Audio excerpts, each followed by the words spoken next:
Thank you, sir.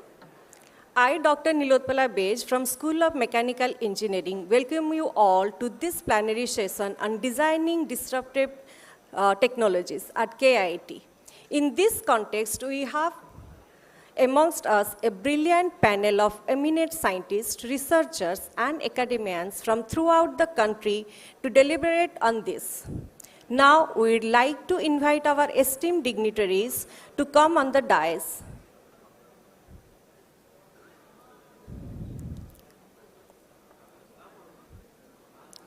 Professor Viswajit Ghosh, Vice Chancellor, Professor Binod Kadikar, Mr. Alok Kumar Chaudhary, Mr. Shivendra Kumar Malviya, Ms. Falak Fatima, Padma Shri Shri Anand Kumar, Dr. Vikas Pandey, and Mr. Bishwapriya Ranjan. Sorry, Bhabapriya Ranjan.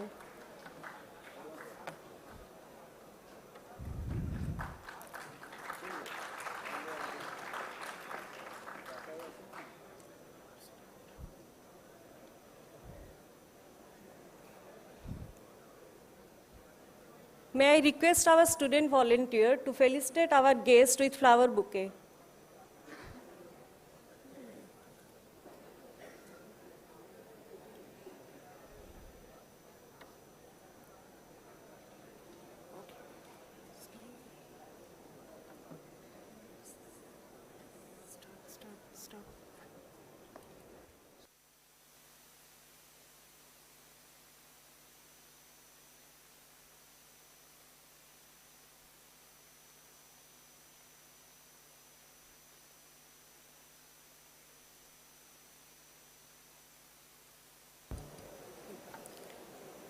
To start the session, let us introduce our moderator for this plenary session, Professor Viswajit Ghosh, Vice Chancellor, the Neotia University. He is the former postdoctoral research at Stuttgart University, Germany. Government of West Bengal honored him with Shikharatna, the Outstanding Teacher. National Institute of Technology, Agartala honored him with DSc for his outstanding contribution in science, engineering, and education. He is the former Royal Society Overseas Scientist at University of Surrey, Guildford, former advisor at United Nations Industrial Development Organization in Energy and Climate Change. Our next guest for the session is Professor Vinod Kadikar. He is a professor of the Electrical Engineering and Computer Science Department at Khalifa University, Abu Dhabi, UAE. He joined Mazda Institute in 2010 as an assistant professor. He has contributed over 65 IEEE transaction papers. He is currently serving as an associate editor of the IEEE transaction on industrial electronics, on industry applications, and IET power electronics. At Khalifa University, he has been Power Electronics Theme Lead at the Advanced Power and Energy Center, Space Power and Energy Storage Theme, Space Technology and Innovation Center, and Theme Lead at Virtual Research Institute for Sustainable Energy Production, Storage, and Utilization. Now, I would like to introduce Mr. Alok Kumar Chaudhary, a National Youth Awardee by Ministry of Youth and Affairs and Sports, Government of India.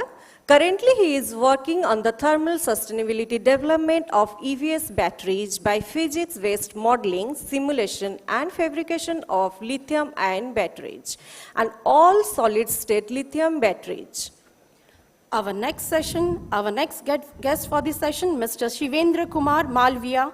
He has represented Bihar in Pravasi Bharatiya Divas 2023, and Mrs. Falak Fatima, Honorable President Srimati Draupadi Murmu ji, conferred NSS Award 2020-21 on Mrs. Falak Fatima, NSS Volunteer, Ranchi University, Jharkhand, in recognition of her exemplary and commendable social service. Now, I would like to introduce Padma Shri Shri Anand Kumar, an Indian mathematician educator best known for his Super 30 program. which is started in Patna, Bihar in 2002, known for coaching underprivileged students for JEE Main and JEE Advanced, the entrance examination for the Indian Institute of Technologies IITs. Kumar and his school have been subject of several smear campaigns, for some of which have been carried in Indian media sources. His life and work had been portrayed in the year 2019 film Super 30, where Kumar is played by Hrithik Roshan. Well, our next guest for the session, Dr. Vikas Pandey, Software Architect and CEO, KIIT Tech Solutions Private Limited. Now I would like to request Mr. Bhavpriya Ranjan, Scientist, NRD. With this, we hand over the session to Dr. Vishwajit Ghosh to moderate the session. Thank you, sir. Thank you, sir.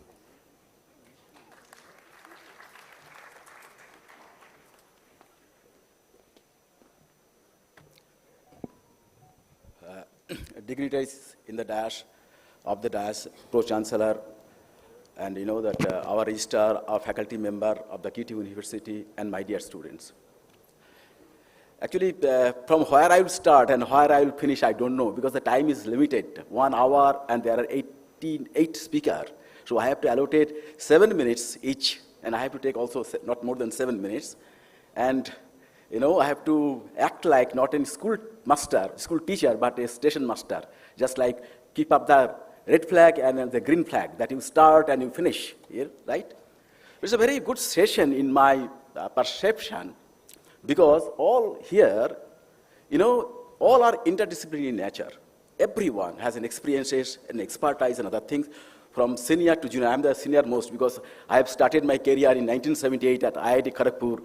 After passing from IIT Kharagpur to Jadavpur University to carry out the research on cadmium sulfide solar cell. The day I have started on the 5th July 1978, and till today I am working, and I am fortunate to work all over the world as a UN advisor, as well as, you know, to work for the development of the industries, small industries, large industries, designing, development, implementation, so many projects, various experiences, and particularly I encourage the student. I quote one statement by Rishi Aurobindo, while he has instituted the CET Bengal, College of Engineering and Technology, Bengal, Jadavpur, at Jadavpur in 1906. He mentioned that the student will serve their motherland. If you can develop the student, they will be our future citizen.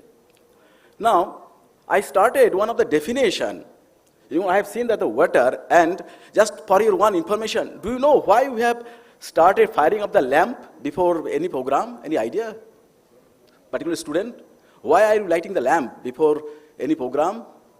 Any occasion, in any religion, everywhere we are taking, you know, firing up the lamp. Why? Any idea? You know, the fire God is the best God, the most highest God. First we welcome him, and we keep him as a witness that we are performing a good duty for the development of the humanity and the nation, something like that. That's why I welcome the fire God, and on the presence of the fire gas God, we are, defining the things. Now let us start. After that, you know, Japan, they are putting water. What is water? Any idea? And I am going to the designing of the established technology starting from here. You see, the water is defined by various persons in various forms. If you ask a chemist what is water, he or she will tell you it is an oxide of hydrogen, H2O, pH 7. If you ask a geologist what is water, he or she will tell you that it is a fluid which covers 2/3 part of the world. If you ask a plant scientist what is water, he or she will tell it's a fundamental component of life. Without water, there should not be any cell division. Life could not come. If you ask a philosopher what is water, he or she will tell the drops when falls on river or lake disappears. When it falls on the flower, it generates the honey or nectar. When it condenses on the tip of the grass, it's glitter. When it falls on the waster, it generates the pearl, which bring the beauty of the ladies. And if you ask me, sir, what is your water? I will tell you that every drop containing the potential energy, mgh, and if you allow it to fall on a prime mover, it's converted to kinetic energy. Water is a carrier of energy. You students, your brain containing the potential energy, and the teachers, they are converting it to kinetic energy.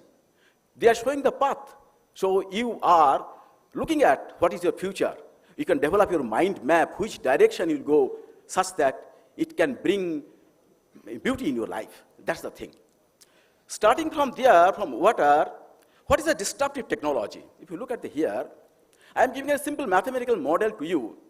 If I asked you that what is the formula for a plus b whole square, you are simply tell me that a square plus 2ab plus b square.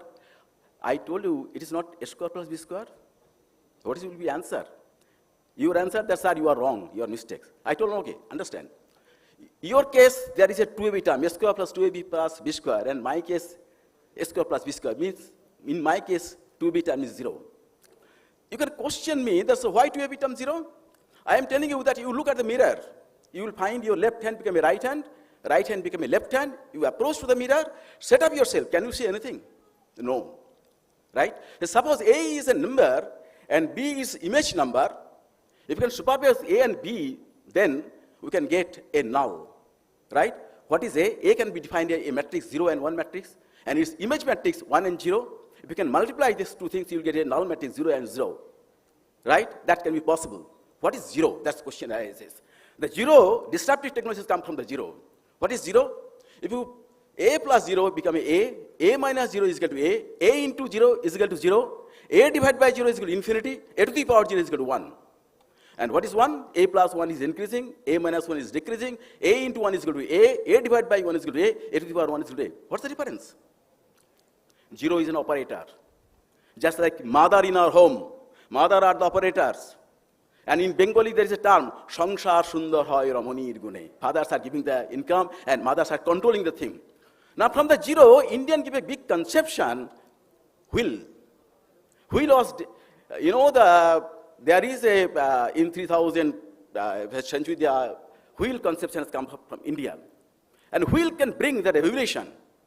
You know, wheel is bringing the revolution. So, disruptive technology, we are confirming ourselves from one port to another such that it can bring benefit for the people. The first benefit has come out from the 0. The wheel has been come out. Wheel bring the revolution. Second is the lamp, light lamp, you know, given by, you know, that one of the scientists, right? And, you know, Thomas Alva Edison. And third one, you know, cell phone. It brings the people one by one. And to me, the disruptive technology has given by the invention in 1893, X-ray. It was, you know, invented accidentally, and X-ray bring a revolution in all sectors, from physical science to medical science. Without X-ray, you will not get the today's detection, the cancer range, particularly PET scan, positive emission tomography. You are giving the level of the cancer. We have experts.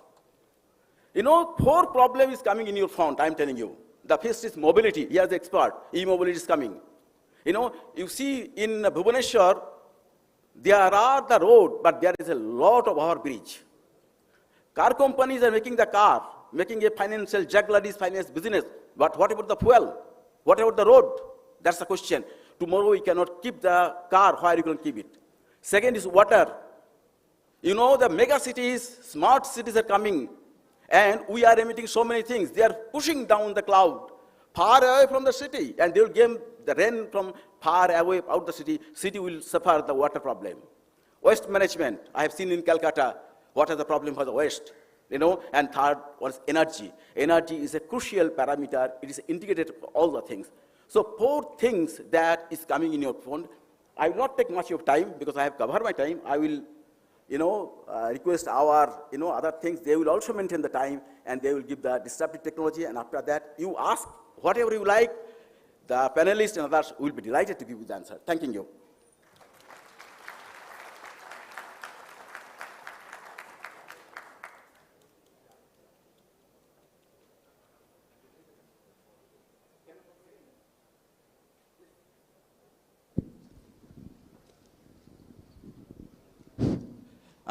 Now I am first requesting Kadikar, please.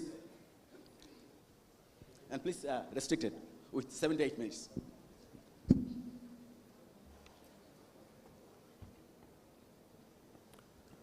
Very good morning to everyone. It's my pleasure to be here. First of all, I would like to say thank you to KIIT for arranging such a interesting panel session. And at the same time, I feel really honored. It's my pleasure to share the dais with so many prominent people from diverse fields.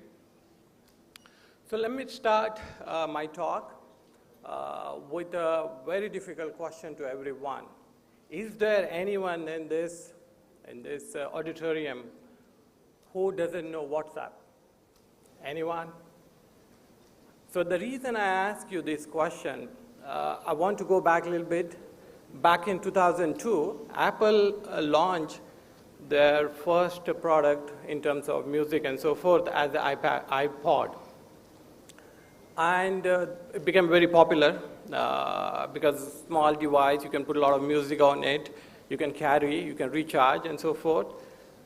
At the same time, Steve Jobs realized that people are carrying multiple devices. BlackBerry was very, very famous that time. So people carrying BlackBerry in one hand, iPod in one hand, and so forth. So he thought there is a definitely need to bring all these things together.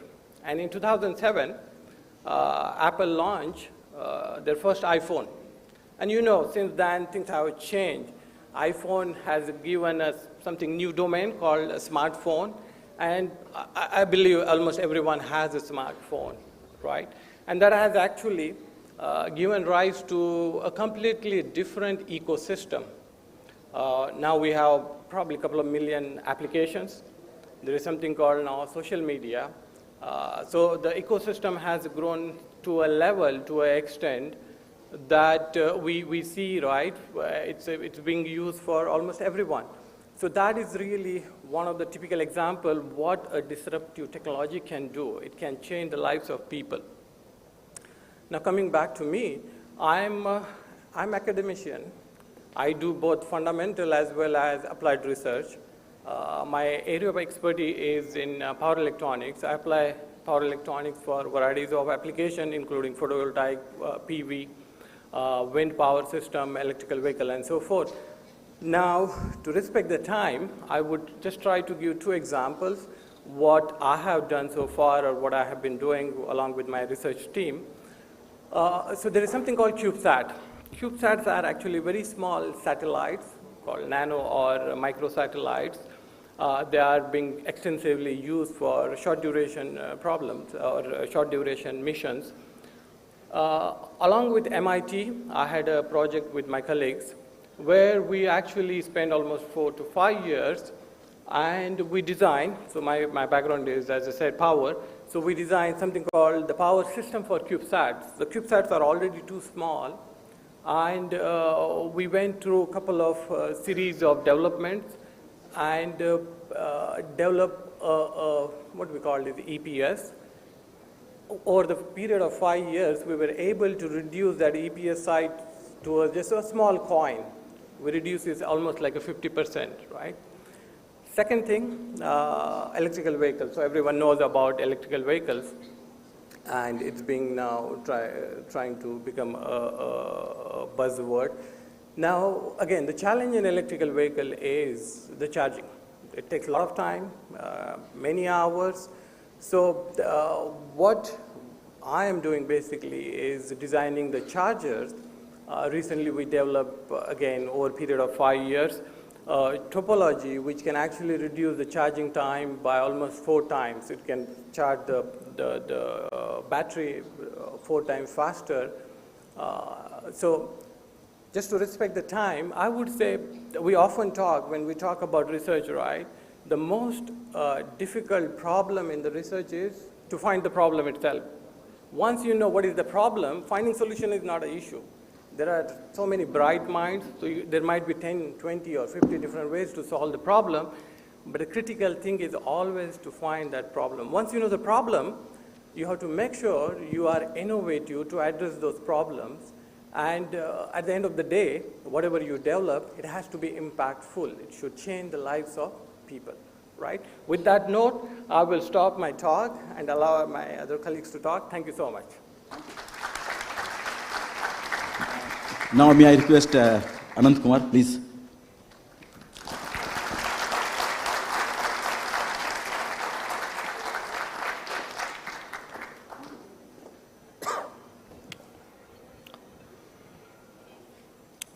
मंच पर बैठे हमारे सम्मानित अतिथिगण और भारत के भविष्य हमारे सामने बैठे हुए युवा साथीगण,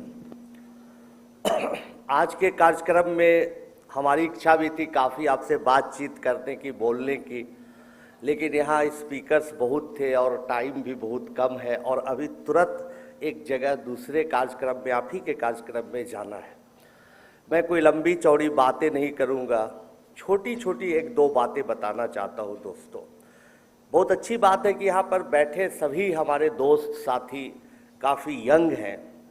अभी मैं पढ़ा रहा था एक प्रोग्राम को, आईआईटी के लिए जो बच्चे सुपर 30 में तैयारी करते, उसके अलावा एक कैंप चला रहा था एक बार, जिसमें लगभग 400-500 विद्यार्थी आके पढ़ रहे थे और बहुत छोटी जगह थी और बच्चे उसमें बहुत मुश्किल से बैठ के पढ़ रहे थे। 1 महीने का एक प्रोग्राम चला रहा था, 3-4 साल पहले की बात है। टोक्यो यूनिवर्सिटी के हिरोशी साहब आए, जो कि एशिया के एडमिशन के इंचार्ज थे पूरे एशिया के। तियोशिनो हिरोशी साहब आए और देख के काफ़ी डर गए और कहे कि भाई जापान इसको देख लेगा और वहाँ की जनता जान जाएगी कि बच्चे इतना मेहनत करते हैं, इतना परिश्रम करते हैं, और बारिश होने लगी उसके बाद भी बच्चे पढ़ रहे हैं, भीग रहे तब भी पढ़ रहे हैं, तो जापान अमेरिका में लोग इसको जानेंगे तो डर जाएंगे कि इंडिया में कितना प्रोग्रेस हो रहा है।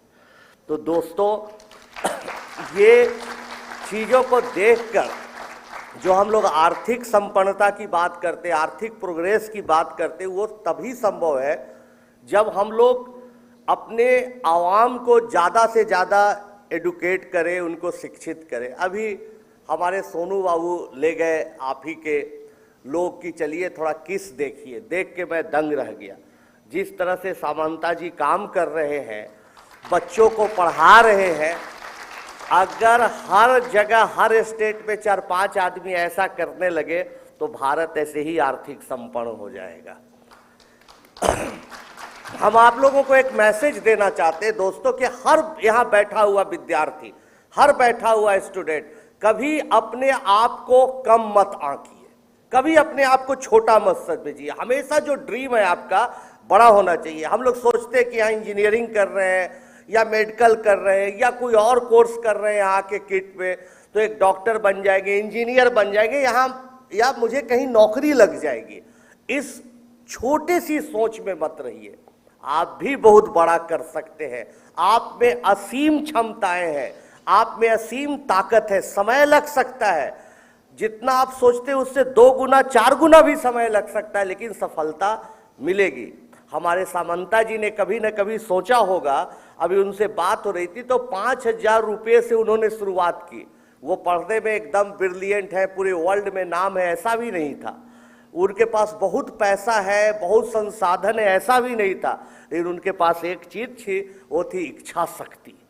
हम लोगों ने भी सुपर 30 की शुरुआत की, चाहे वो रोड साइड वेंडर का बच्चा हो, चाहे छोटा किसान का बच्चा हो, चाहे रिक्शा पुलर का बच्चा हो, वैसे वैसे बच्चे भी न सिर्फ आईआईटी किए, बल्कि आईआईटी करने के बाद यूपीएससी क्वालिफाई किया, आईएएस आईपीएस बने, आईएफएस बने, और अमेरिका, इंग्लैंड, जापान में बहुत ऊंचे पदों पर है, जिसकी कल्पना उनके माता पिता और समाज ने कभी नहीं की थी।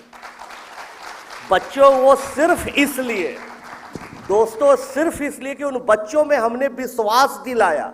क्या था? बच्चा आता था, 2 लाइन ठीक से पढ़ नहीं पाता था, त्रिभुज बोलता था, ट्रायंगल नहीं बोल पाता था, वैसे वैसे बच्चों ने इतिहास बनाया, सिर्फ इसलिए क्योंकि हम लोगों ने मन में विश्वास दिलाया कि आप कुछ कर सकते। इसलिए बहुत भाव से, प्रेम से अपनी बातों को खत्म करने के पहले आपको विश्वास दिलाने के लिए मैं पटना से यहाँ आया हूँ कि आप लोगों में असीम क्षमताएं हैं। मेहनत करें, अच्छा करें, और अपने जो भी फील्ड है उसमें सबसे अच्छा दुनिया में और सबसे अलग करने का प्रयास करें। भारत अपने आप आर्थिक तौर पर संपन्न हो जाएगा। बहुत बहुत धन्यवाद। बहुत बहुत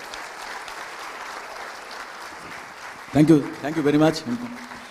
now request mister Malviya, please.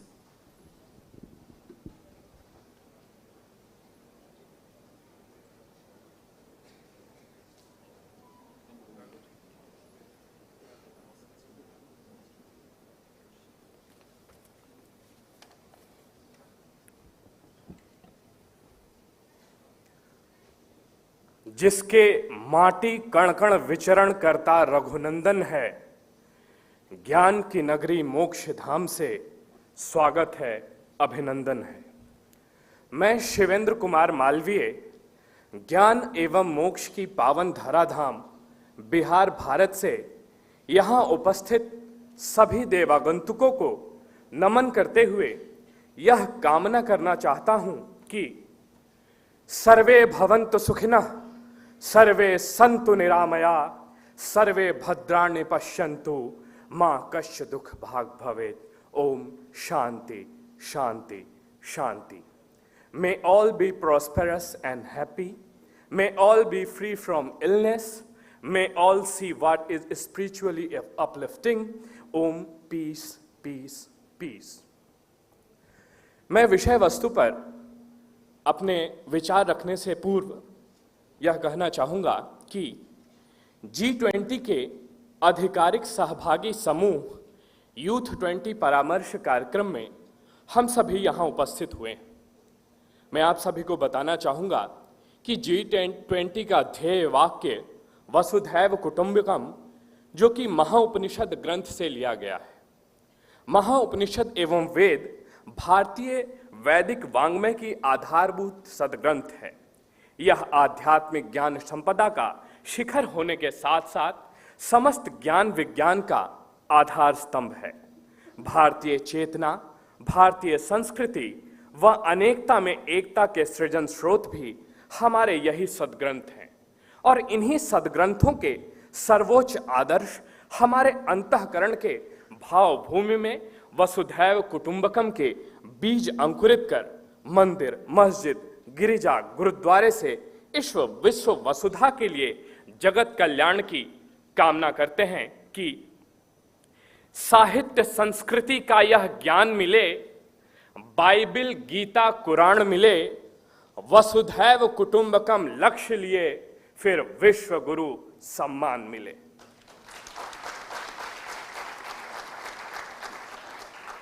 अब मैं अपने विषय वस्तु पर आपके समक्ष प्रस्तुति देने जा रहा हूं, जो कि पावर पॉइंट के माध्यम से है। जिस विषय के साथ मैं उपस्थित हुआ हूं वह है डिजाइन इन डिसरप्टिव टेक्नोलॉजी।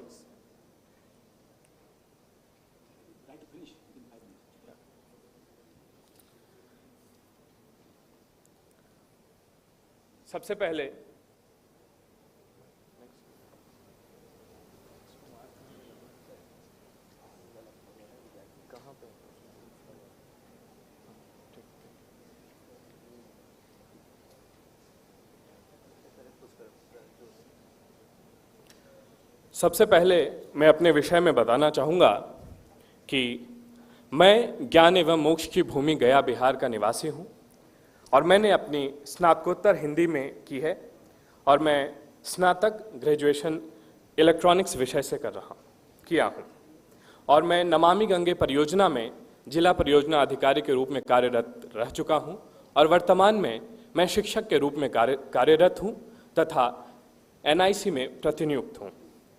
मुझे बिहार की गरिमा को बढ़ाने का सौभाग्य प्राप्त हुआ है। मैंने प्रवासी भारतीय दिवस में बिहार राज्य का प्रतिनिधित्व किया है। साथ ही मुझे उत्कृष्ट अभिनय के लिए संसदीय कार्य मंत्रालय भारत सरकार के द्वारा पुरस्कृत किया जा चुका है। What is innovation? आप सभी इनोवेशन से परिचित हैं। Innovation is about successful implementing a new ideas and creating values for your customers and stakeholders, whether it is a product, a service, or even a process. Types of innovation: sustaining, an innovation that does not significantly affect existing markets. It may be either evolutionary, an evolution that improves a product in an existing market in ways that customers are expecting. Revolutionary, an innovation that is unexpected but nevertheless does not affect existing market. An innovation, disruptive innovation, an innovation that creates a new market or enters at the bottom of an existing market by providing a different set of values which ultimately overtake incumbents. The stages of innovation are idea generation, that is, process of development or refinement; incubation, developing appropriate ecosystem or infrastructure; scaling, production to meet the demand.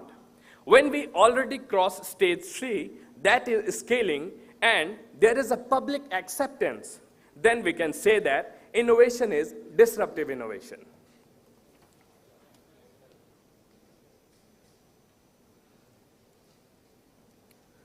First stage of innovation is idea generation. The stages of idea developments are brainstorming, mind mapping, scamper technique, reverse thinking, and collaboration. Key stakeholders in idea generation are academic and industrial research unit. Idea generation is supported by curriculum must be industry or field oriented, learning by doing, regular visit or interaction with the industries, International Youth Exchange Program, which is run by Ministry of Youth Affairs and Sports under the ISIS cell. Second stage is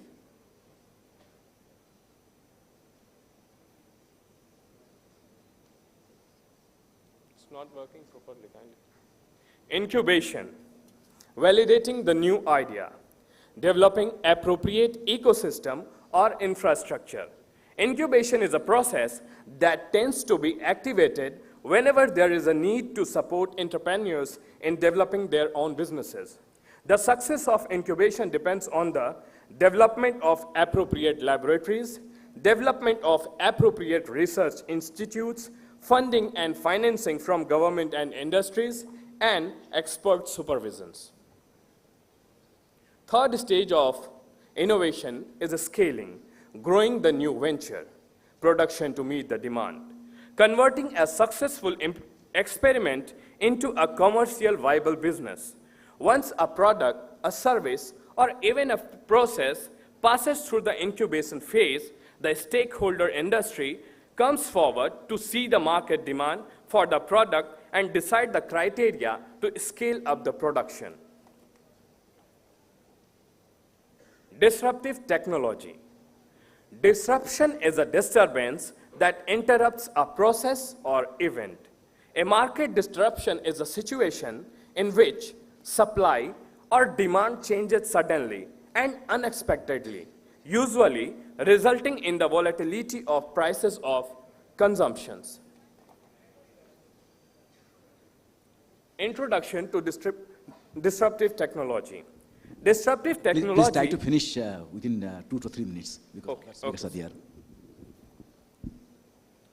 Okay, then let's move about ideal ecosystem to promote disruptive technologies are knowledge and skill development, expert guidance, funding and financing, tax incentive by government, appropriate infrastructure for incubation. And user-centered approach is also important. We all aware about the examples of innovation or disruptive technology, that is artificial intelligence, smartphones, 3D printing, GPS systems, streaming entertainment, and ride-sharing apps. And we all aware about UPI. I think everyone in the hall will use UPI. Even small town markets or villages just also use the UPI. We have seen this disruption in few years. National Education Policy, which was launched in 2020. It was also a disruption in the field of education. New age disruptive technologies are blockchain technology, 5G, and EVS solar system.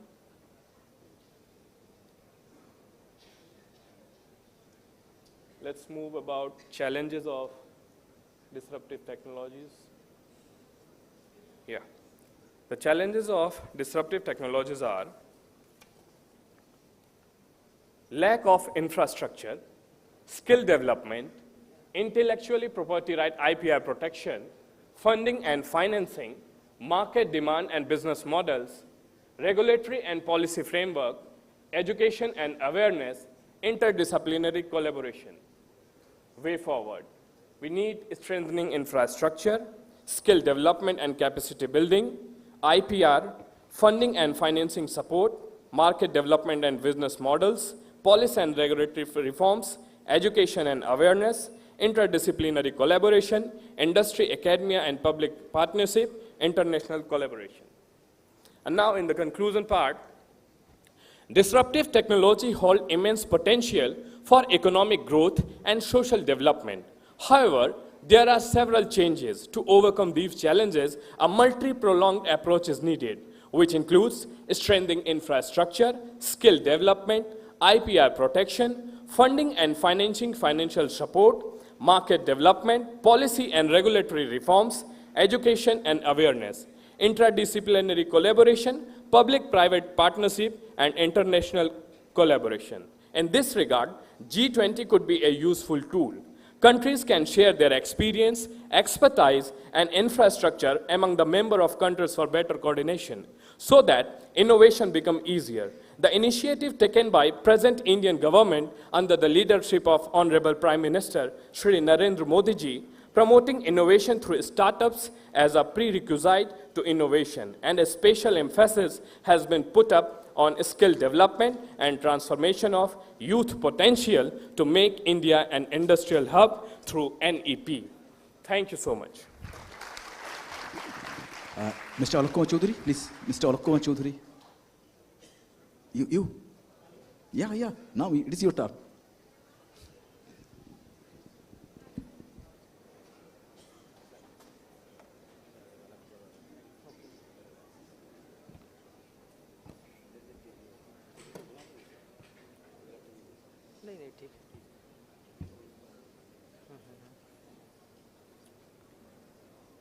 Namaskar to everyone. So already you know that what is disruptive technology. I will cover the major thing in disruptive technology is like agricultural sector, education sector and e-mobility sector. And thank you for my introduction already. And this all thing I will cover. So disruptive technology is nothing that we have already any existing system and we want to improve that. And definitely one technology is here, so that is not permanent. We always need to improve it for the well-being and for the future. And what I think like design thinking and disruptive technologies like majorly attached. Here what we do, there are many problems in society. And by a product, by a innovation, we want to solve that one. So this is the thing, we have to design thinking, we have to go to the society, just think about different problems and we want to solve that one.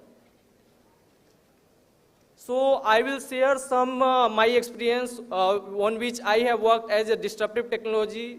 For my personal experience, I will share here as a cartoon kind of thing.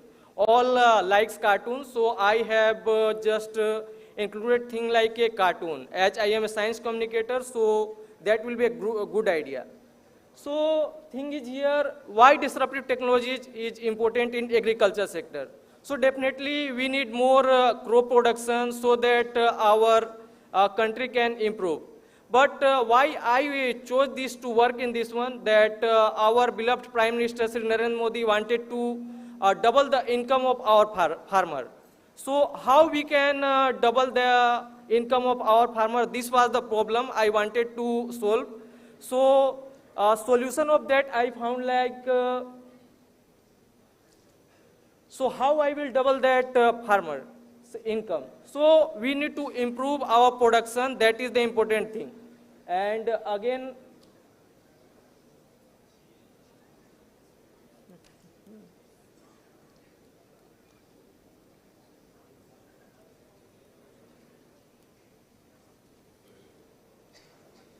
so next question is like how we can improve the production.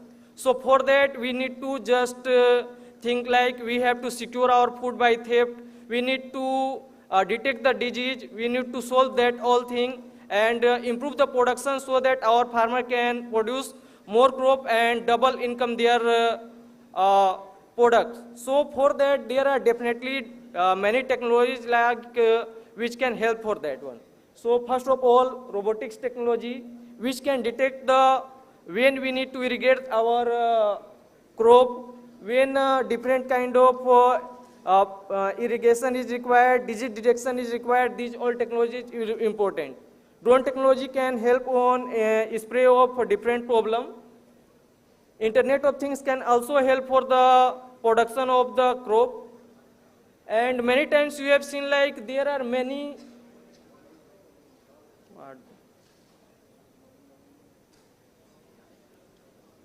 many times you have seen like there are many diseases in crops, so we need to solve that one.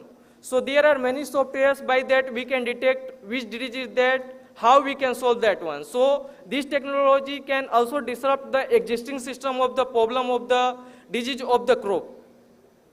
And also remote sensing, which that we can detect how much yield we can estimate to product. And augmented reality, by that we can just see how we can produce our crop with large scale. I think remote is not working properly. Can you have? Okay, so I understood like these all technologies are is important for the betterment of the agricultural development. So just for the research part of the thing I have done, but only knowing this is not important. So what I did like that, I went through the many peoples where I said like, if you will implement this kind of technology in our society, we can produce more grain, we can improve the income of the farmer. So this thing I have done in agriculture sector. And second thing is education sector. What can we do? So we all are aware that in India some scenario is here like first student will do their BTech, then later he will decide like what he have to do, what she has to do. So for that we need to think what we can do. So this kind of culture I want to disrupt. I want to change this system. For that I started communication of science as the coordinator of science club. There I work for the science communication. And but later I thought that only science communication is not important, but India need more startup culture, India need more company, so that our India can improve, our society can get more innovation. So for that I joined a innovation popularization program that is known as the Atal Innovation Mission, where this is the flagship program of the government of India, where many skilled students, many engineers reach to the student, and he shares different skills to the students. So what is the benefit of this technology? Like if you will go to the student of 6 and 12 kind of student, and we will share like there are many technologies like AI, ML, design thinking, these all kind of technology we shares in the initial stage. So later he can decide either I have to join BTech or not join. In the initial stage itself, he is aware. And later thing is like many times what's happened means if my friend told that you should join mechanical engineering, by blind faith he joined that one. But in the initial stage, if I will share how design happens, why coding, how coding happens, so he will clearly choose which technology I have to choose for my career. Please try to finish within 2 minutes. So this is the, I am glad that I am a part of Atal Innovation Mission. And these all things I went through many schools for the innovation popularization.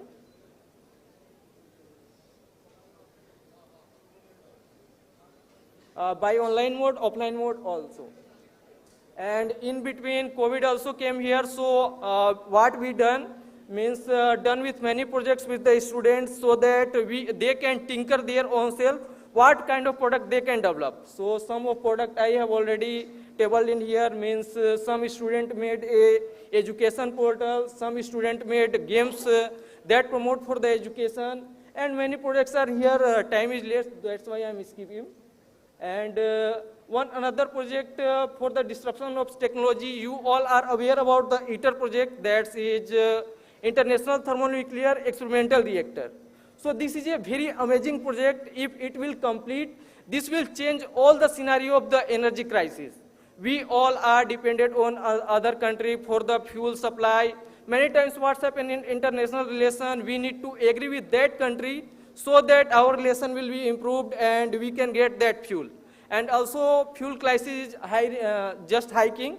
So if this project will be fulfilled where I can say 7 countries is involved, if it will be successful, our energy problem will be just no an issue. And so there is one thing, we have better car, but problem is many problems are here, and by the thinking of design thinking, we should see what we can do.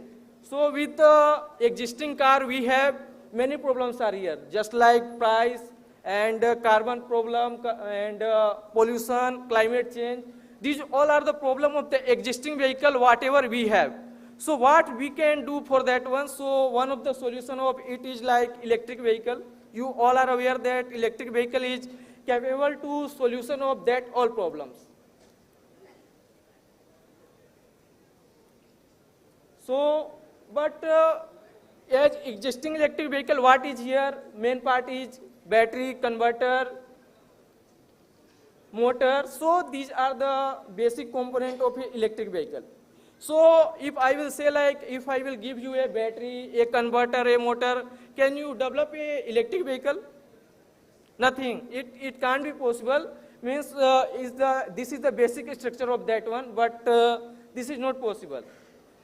Previously, if I will share about that vehicle, first car developed was a electric vehicle itself, and for that I am working the battery technology, so that whatever electric vehicle is already existing, there are many problems with that also. And that problem is like thermal runaway. Many times you have listened like electric vehicle is burned. Please, and another please problem try to is finish, yeah. another problem is like it takes more time to charging. Also, it has limited range. For the solution of that, we can adopt all solid state battery, which have very good means there is no problem of thermal runaway. There is fast charging capability, and its energy density is increased. And also there is possibility that we will soon adopt our fuel cell electric vehicle, which will be also solve the problem of the existing traditional IC engine electric vehicle system.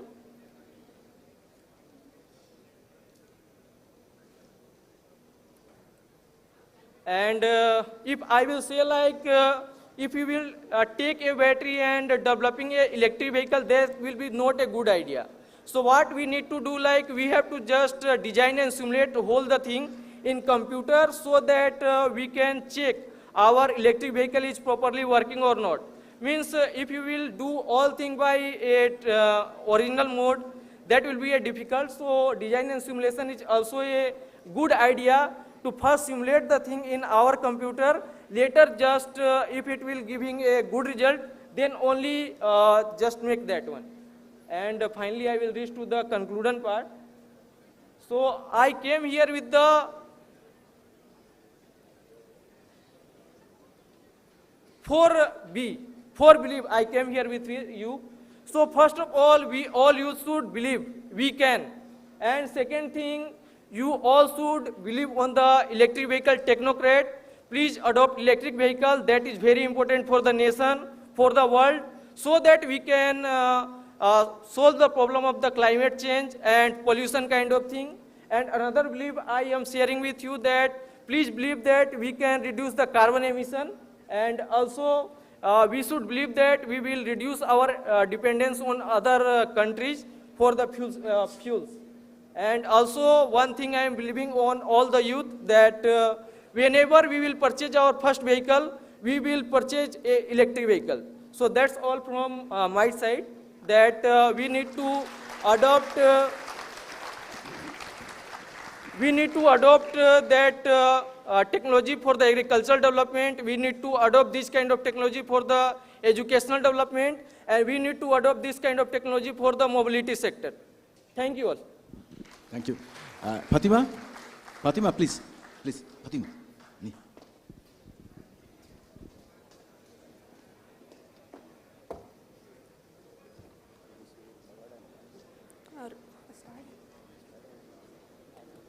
Namaste, Johar Jharkhand. Myself Falak Fatima, I would like to express sincere thanks to Ministry of Youth Affairs and Sports Government of India and NSS National Service Scheme for giving me this identity. NSS President Award, which I received by the NSS President of India, Honorable President of India.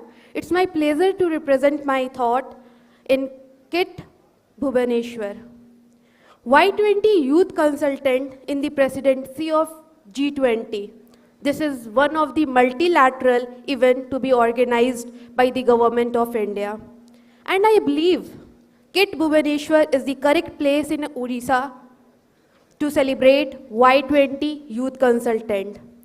I would like to greet all the members in the dais, and I am going to represent my thought of designing disruptive technology.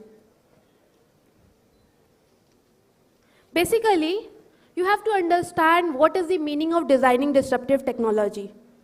Designing disruptive technology is the innovation that significantly alters the way of the consumer, industries, or the business operate. A disruptive technology sweeps away the system or habit it replaces because the attribute that is reasonably superior. Here you see the diagram where the disruptive technology gives the new innovation and that alters the market and the norms of the consumer behavior. Next, you have to understand what is a disruptive design, how to design it. So, there is a consuming need and including a web browsing and a streaming also. The disruptive design method is a system-based approach to a creative problem solving of tracking complex social and environmental issues. If you need this, so it combines the sociological inquiry method and the system of exploration. What are the aims to design this? The main aim, there is a computing need including a web browsing and a streaming. A disruptive method technology supersedes the older process or a habit. It usually has a superior attribute, are immediately obvious, at least early adopter. Next we think, what is the aim of this designing disruptive technology? The main aims of the designing disruptive technology is to supersede the older process, product or habit, is usually superior attributes that are immediately obvious, at least early adopters. Next, what are the characteristics of disruptive innovations? The main characteristics of our designing disruptive innovations are, it is a useful technology, low prices, high risk, change in a place product values, and a new or the existing products, business models, and the exponential growth at a certain level. Next, why is the disruptive technology is important? Everybody wants to know what is the importance of designing disruptive technologies, because it's had the competitions, constant transformations, the essence is not lost and promotes the efficiencies also. Next, what is the importance and strategies of the designing disruptive technologies? Disruptive innovation is a strategy that creates a new market by providing a different values, networks, and eventually overtakes and establish the marketing leading firm's product or a service. Here you see the diagrams where we use the designing disruptive technologies. Online learning, we use this in the online learning, chat-based collaboration platforms, competency-based educations, virtual realities, and artificial intelligence, STEAMs and immersive experimental learning. Now we are going to study or we teach about the artificial intelligence. Basically, nowadays we are using the artificial intelligence in every field, for the online marketing, for the ticket booking, for e-learning, every places we use this artificial intelligence. Why we are using this? It will impact all the industries and it will change the existing structure. Artificial intelligence is the massive disruptive technology for an existing structure. Basically, with using a DDT now, we store our minerals and resources or anything, we use the artificial intelligence. Because artificial intelligence is working very good in our country also, and our country is also working for it and investing the money for artificial intelligence. By using artificial intelligence, we can do also gene editing and many other things we can use by the artificial intelligence. 7 different types of the design disruptive technologies are the cloud computing, Internet of Things, mobile internet, renewable energy, robotics, 3D printing technology, and next generation storage solution. First of all, you have to understand what is the advantages and disadvantages of designing disruptive technology. Designing disruptive technologies basically make the life easier and more efficient, helps the companies make a profit, enhance the customer loyalties, and existing tech can introduce the improvement.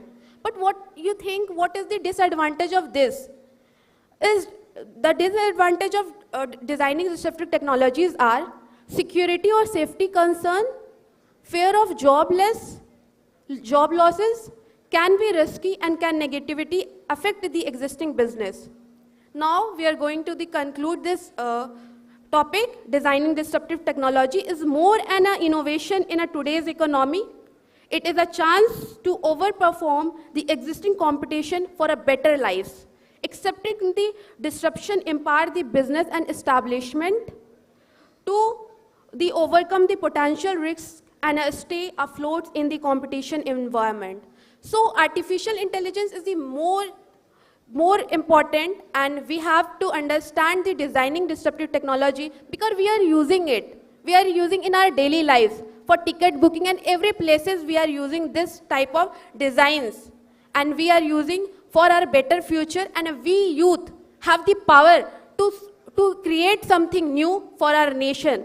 So do something well. Thank you so much. Thank you, Pratima. Thank you very much. Dr. Pandey? Yeah, Dr. Pandey, or Dr. Pandey, yeah, Dr. Vikas Pandey, yeah, because they have set up this. Oh, yeah, it's wrong. Okay. Then, yeah.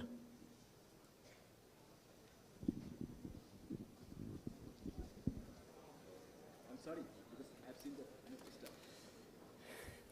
A very good morning to one and all present here. It's a great to talk about disruptive technology from the land from where the disruptive technology started. India, from fire to wheel.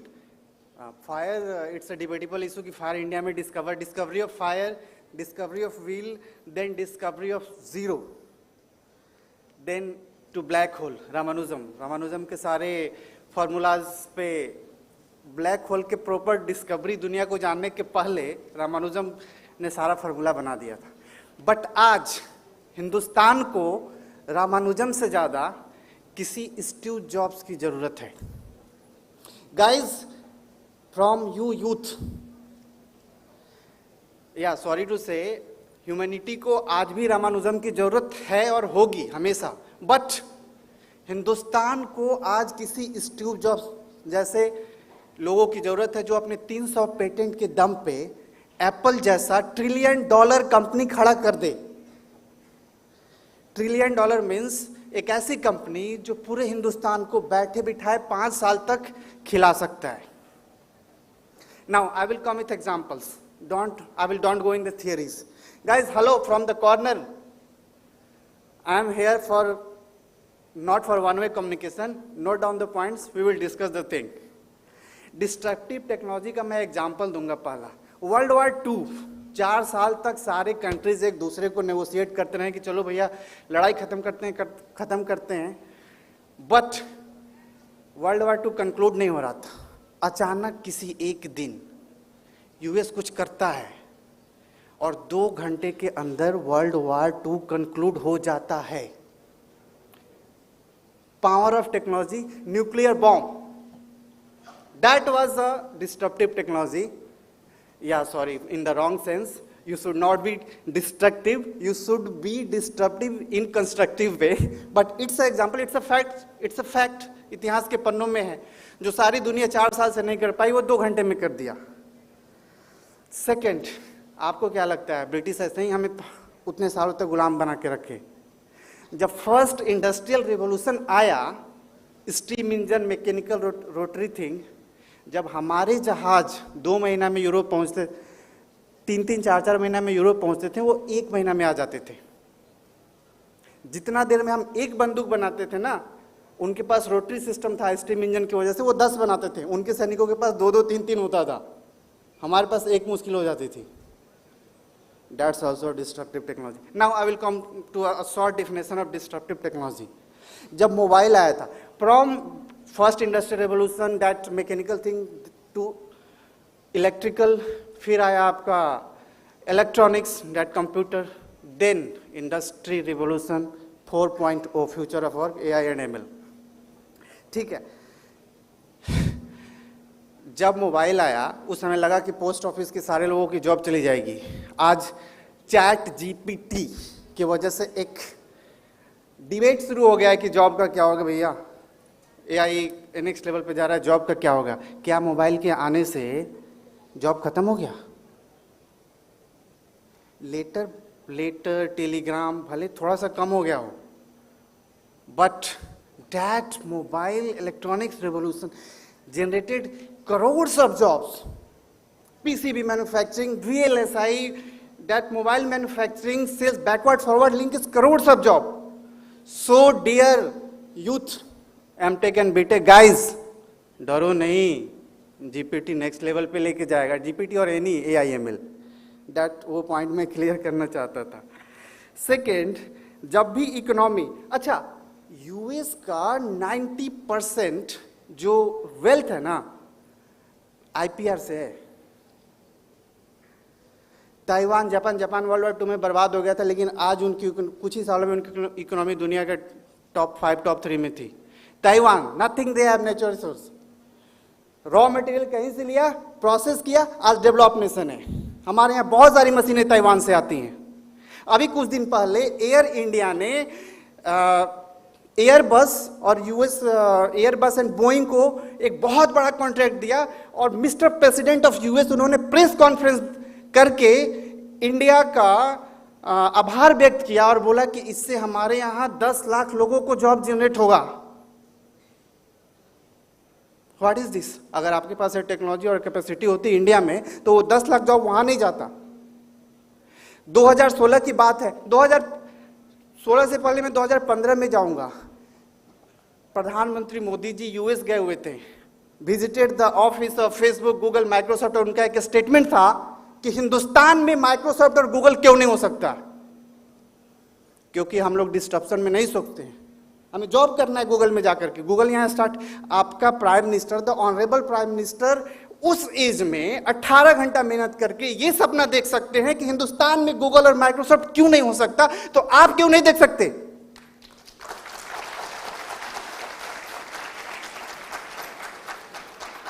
एक 3rd class pass out person ने, Edison की बात कर रहा हूं, 100 patents दिया। अच्छा, आज जो गूगल में यहां पे गुड़गांव बेंगलोर में बैठ के सपोर्ट की सिस्टम, गूगल का 4 पेटेंट था, 4 पेटेंट था। हमें डिस्ट्रप्शन पे सोचना है। अभी आनंद सर आए थे, उन्होंने बड़ा सोचने की बात करी, बड़ा एम रखना है। डोंट थिंक कि हम आईआईटी में नहीं गए, एमआईटी में नहीं गए।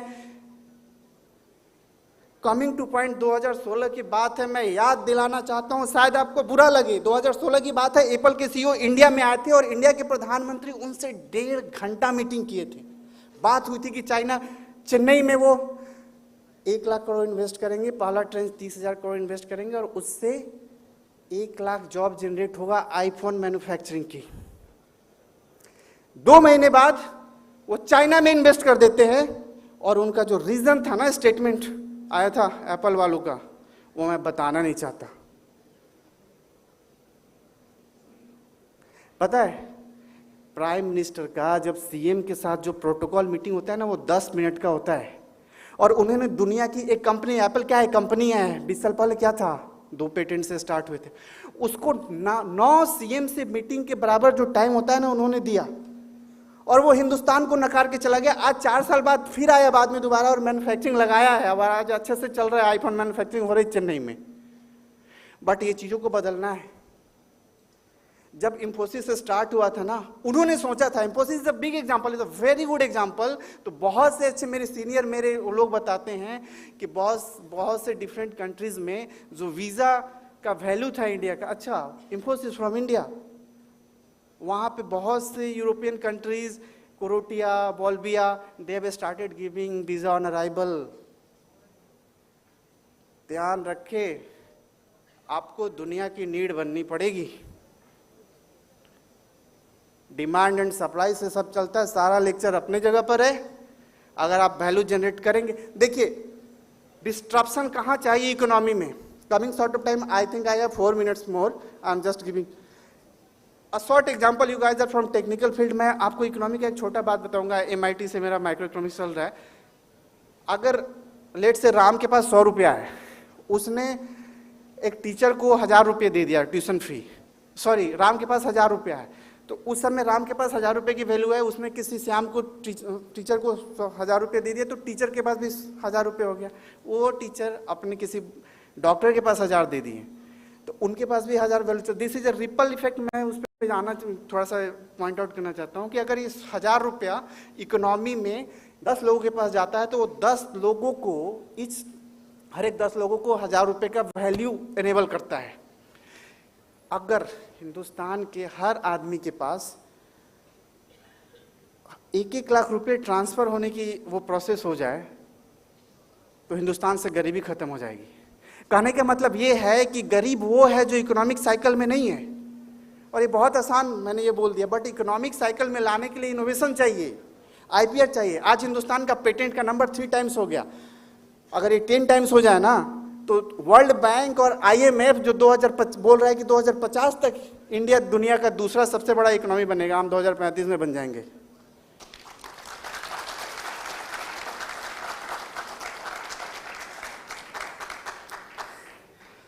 सेकेंड, G20 या KIIT या कोई भी प्लेटफॉर्म आपको प्लेटफॉर्म दे सकता है, परफॉर्म आपको करना है मेरे भाई।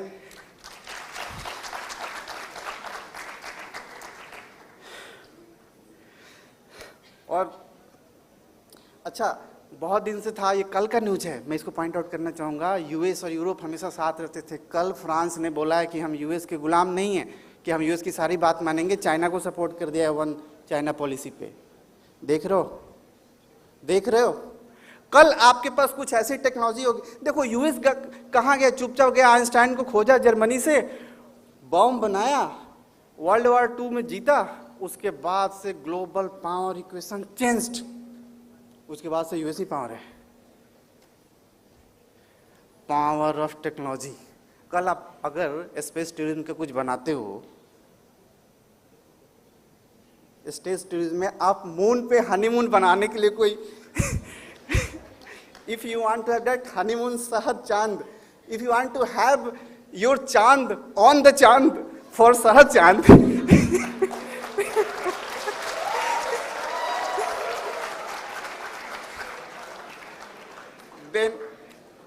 then India will be ahead of US, my dear daughter and sons of Mother India. You have to do this. Second thing, अब ये तो हो गई पॉजिटिव बात, कुछ चीजें मैं बताना चाहूंगा बहुत शॉर्ट में। आई थिंक मेरे पास 2 मिनट है बस।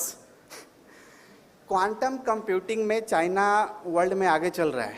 क्वांटम कंप्यूटिंग जैसे अभी इलेक्ट्रॉनिक्स में हमारा जो कंप्यूटर चलता है करंट के फ्लो पे होता है, क्वांटम कंप्यूटिंग में इलेक्ट्रॉन के स्पिन पे हो जाएगा। क्वांटम कंप्यूटिंग आने के बाद हैकिंग बहुत इजी हो जाएगी। हाँ, उसके सॉल्यूशन अलग होंगे। मान लो अगर ये गलत हाथों में चला गया तो क्या होगा। एयर ट्रैफिक कंट्रोल को अगर हैक कर लिया और ऊपर ही ऊपर 1-2 फ्लाइट एक दूसरे को बूम बूम, तो वहाँ पे आप सोचो, आइंस्टाइन कोई बहुत बड़े कॉलेज से नहीं थे, डिप्लोमा पास थे। idea, 75% of great ideas come from college campus. Guys, सोचो, पावर ऑफ इमेजिनेशन, मैं नहीं बोल रहा हूँ, आइंस्टाइन बोले थे. Second thing, EV. आजकल कुछ रिसर्च चल रहे हैं. Please try to finish. Okay, great. अच्छा, एक छोटा सा पॉइंट है AIML में ना, AI का जैसे डिस्क्रिप्शन, कोई चीज़ को देखे डिस्क्रिप्शन दिए. सेकेंड, उसमें प्रेडिक्ट किए, यही करते हैं ना लॉजिक लगाकर. तीसरा, प्रिस्क्राइब किए. तो आपको प्रिस्क्रिप्शन लेवल पे थोड़ा सोचो. देखो, हिंदुस्तान में ऑनरेबल मिनिस्टर नितिन गडकरी जी ने पार्लियामेंट में स्टेटमेंट दिया था, ओरल आंसर दिया था स्टार्टअप ऑर्गेनाइजेशन की. हिंदुस्तान में हर साल गाड़ियों के एक्सीडेंट से 4.5 लाख करोड़ का लॉस होता है इंडियन इकोनॉमी को. ऑन द अदर हैंड, हमारे एजुकेशन और हेल्थ का दोनों बजट मिला देना, वो 4.5 लाख करोड़ है. Point to be noted guys. मतलब जितना हम रोड पे बर्बाद कर देते हैं, उतना हमारा टोटल एजुकेशन एंड हेल्थ का बजट है. आप में से कोई कल AIML से please solve this problem. We are hopeful. जय हिंद, जय Bharat. Thank you. Let's begin. Please.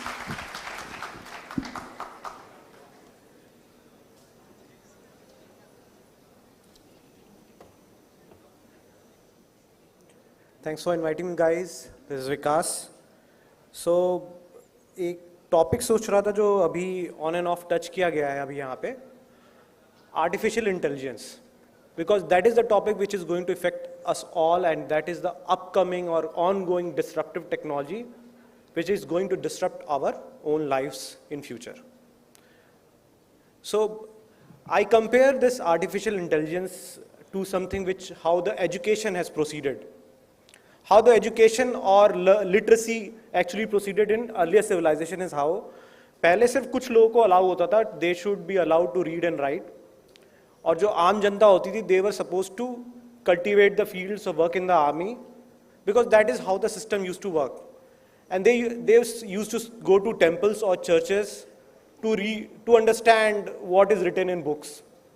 But later on, as civilization evolved, people started to learn that as much as literacy spreads across generation, across people, it actually helps the overall civilization. Something similar is going on in artificial intelligence field also. Up till, I think, even I being a software engineer, and I have also learned artificial intelligence as a subject in my college around 17, 18, 20 years back. But I couldn't use artificial intelligence in my codes until now. Before this, artificial intelligence was only subject to some select few, because investment required to work on artificial intelligence was so much कि बड़ी companies ही काम कर सकती थी. कुछ selected few software engineers ही काम कर सकते थे, and suddenly ChatGPT. You can use, anyways, just to make it more interactive, how many of you guys are using ChatGPT right now? Okay, very good. To do what? Write applications, do your homework? I hope not. Okay, so in case the way technology is evolving, some estimates say that repetitive jobs, monotonous jobs will all get replaced, और बहुत तेजी से होंगे. I'm actually seeing, as when I was preparing notes for this speech, and I was thinking, by tomorrow if I speak, something new comes up, then what? Because it's happening so rapidly. You know, hockey curve development. The development starts slowly and then suddenly picks up. So that is the disruption which is happening in terms of artificial intelligence. Until now, the field which was very much subject to some select fields like companies like Google, IBM, Microsoft is now democratized. Now you can use APIs through your codes. In case you guys are software engineers or software, you can use APIs to interact with and use artificial intelligence in your own code.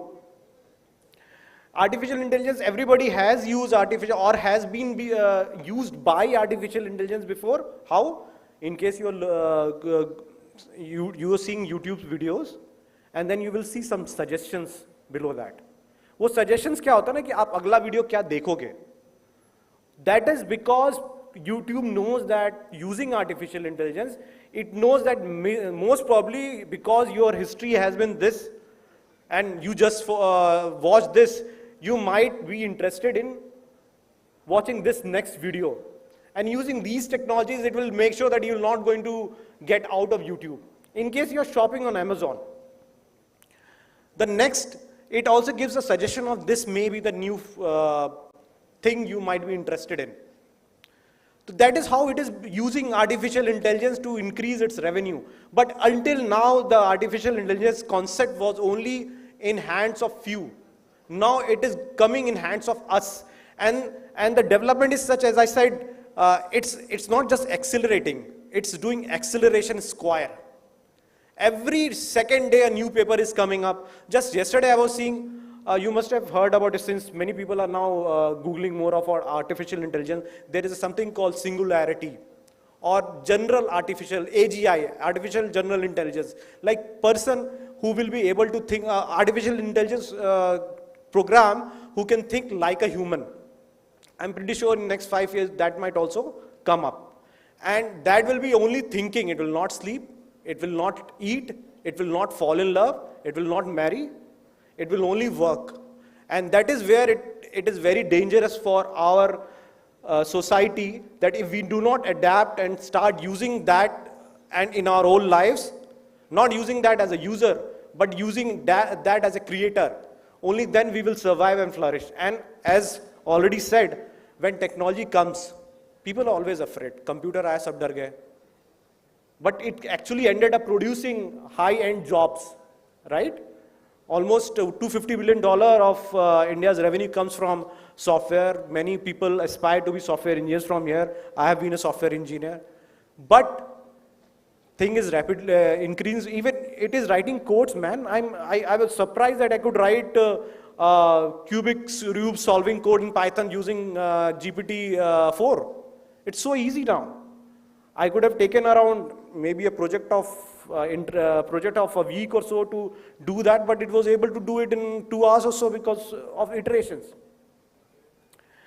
So yeah, it is very dangerous thing which is coming up. Disruptions is happening around us, and we should all be ready.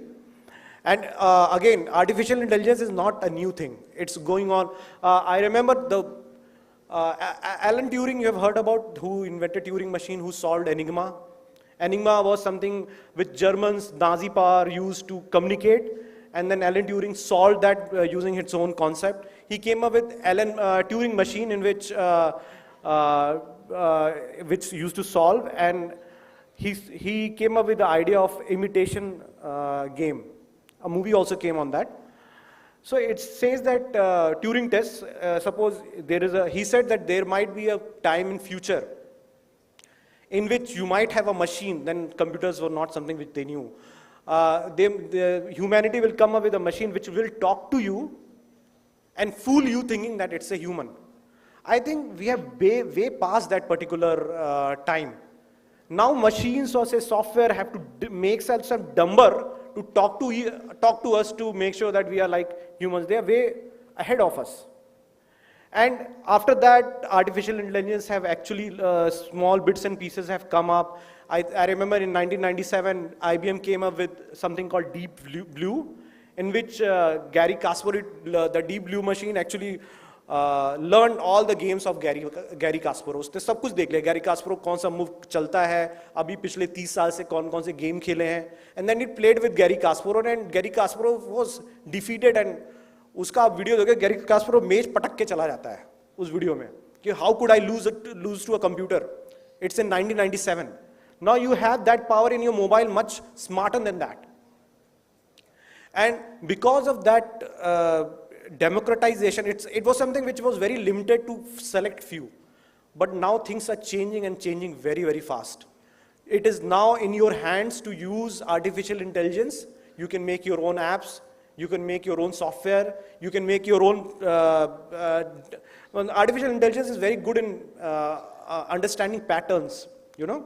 So in case you are making some machine or production related things, that you can also use that also. And you don't have to actually code it from scratch. You can use APIs which are very, very cheap thousands of dollars नहीं लगेगा, $20-25 में आ जाएगा. It's so easy to get hold of that.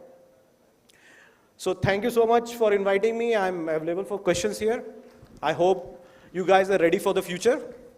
Thank you. Can you ask one question to one speaker? One question to one speaker only, because you know we are running behind the time. Any question? Yes, please.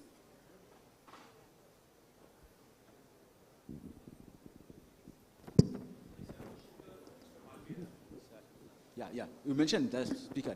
Yeah. Very good morning to all of you. Myself, Dr. R.K. Das, Director Students Relation. So you told about NEP, National Education Policy. So in that policy, in technical institutions, there is some norms that first year they are going to get certificate, second year they are going to get diploma, third year degree, and fourth year degree with research.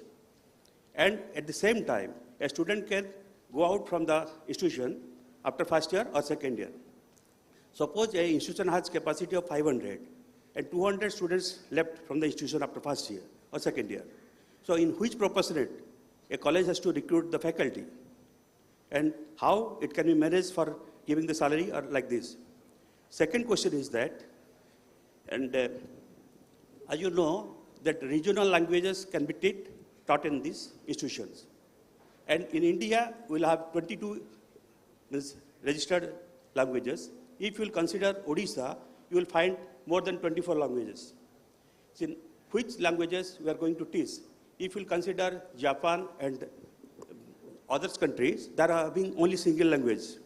So it is better for the institutions. In which capacity NEP you are going to recruit the faculty from regional languages? Whether it is practically possible? राष्ट्रीय शिक्षा नीति का जो देश है वो काफ़ी ही व्यापक है, और जैसा कि आपने कहा कि यदि प्रथम सत्र में बच्चे ज़्यादा हों, उस प्रकार किस तरह की शिक्षण व्यवस्था होगी, तो ऐसे में मैं बताना चाहूँगा कि जो शिक्षण व्यवस्था होगी या जो सरकारें इम्प्लीमेंट कर रही हैं, वो कई प्रकार के ऑनलाइन कोर्सेज भी करा रही है. जैसे यदि कोई बच्चा उड़िया भाषा में सक्षम है, तो ऐप के माध्यम से जो विभिन्न पाठ्य योजनाएं तैयार की गई हों, उन्हें आपने कई ऐप में देखा भी होगा कि शुरुआत में ही ऑप्शन आता है कि आप किस भाषा में सक्षम हैं या फिर किस भाषा में आप अपनी पढ़ाई को जारी रखना चाहते हैं. तो उसको करते हुए ऑनलाइन मॉड्यूल्स तैयार किए जा रहे हैं, जिसके माध्यम से यह सार्थक हो सकेगा और बच्चों को अपने पढ़ाई में आसान हो सकेगा उनकी पढ़ाई. So you are telling about online education system.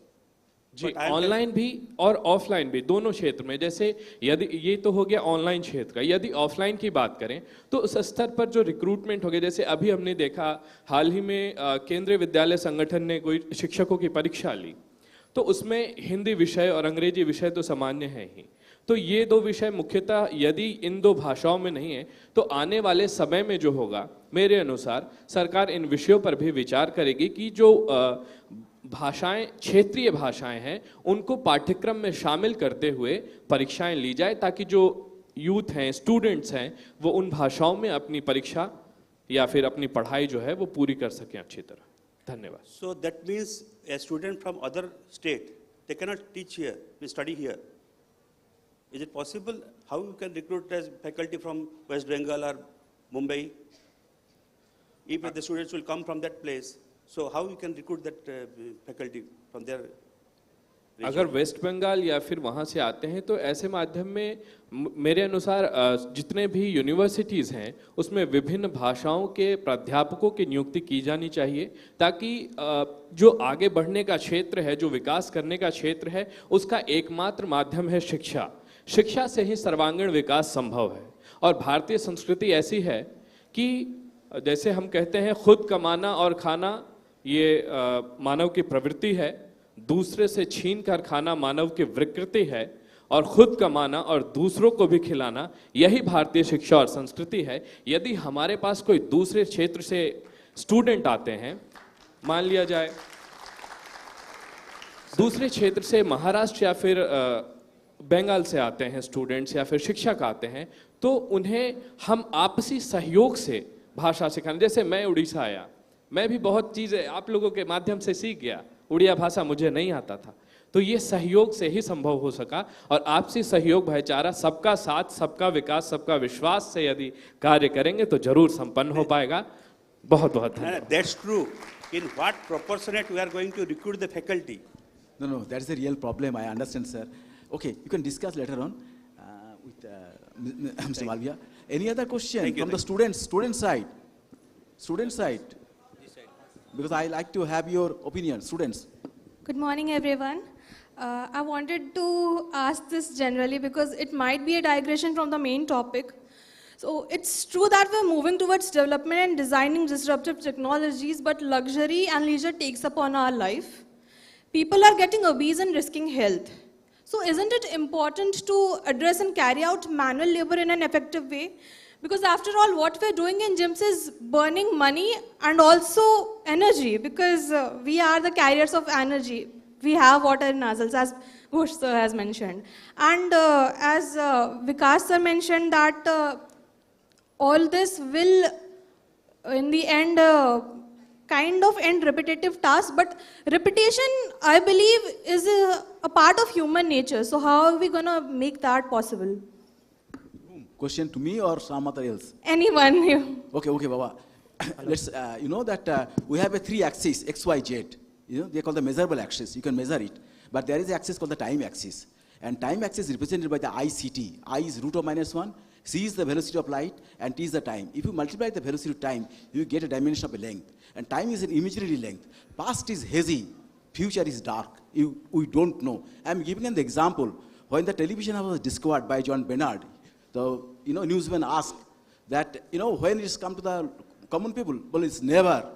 Why? Because I want to fulfill my dream to bring image on the screen. But what happened today? Television in your hand. In 1948, Albert, that Professor Eddington from Cambridge, famous university, he mentioned that it is get 200 years to reach to step in the surface of the moon. That moon has come out because that you are going to the honeymoon to the moon. That's why. In 48 he predicted, no, it has taken 200 years. And what happened in 1971? Neil Armstrong put his step. It is very difficult to tell what will happen in future. Right? So but we have to take steps. But what happened? We have to take preparation to fight with the future. No one knows that what will happen to the COVID, but we have to fight it. Online systems come out. So new education system is coming. There are the limitations, there are the problem, I agree.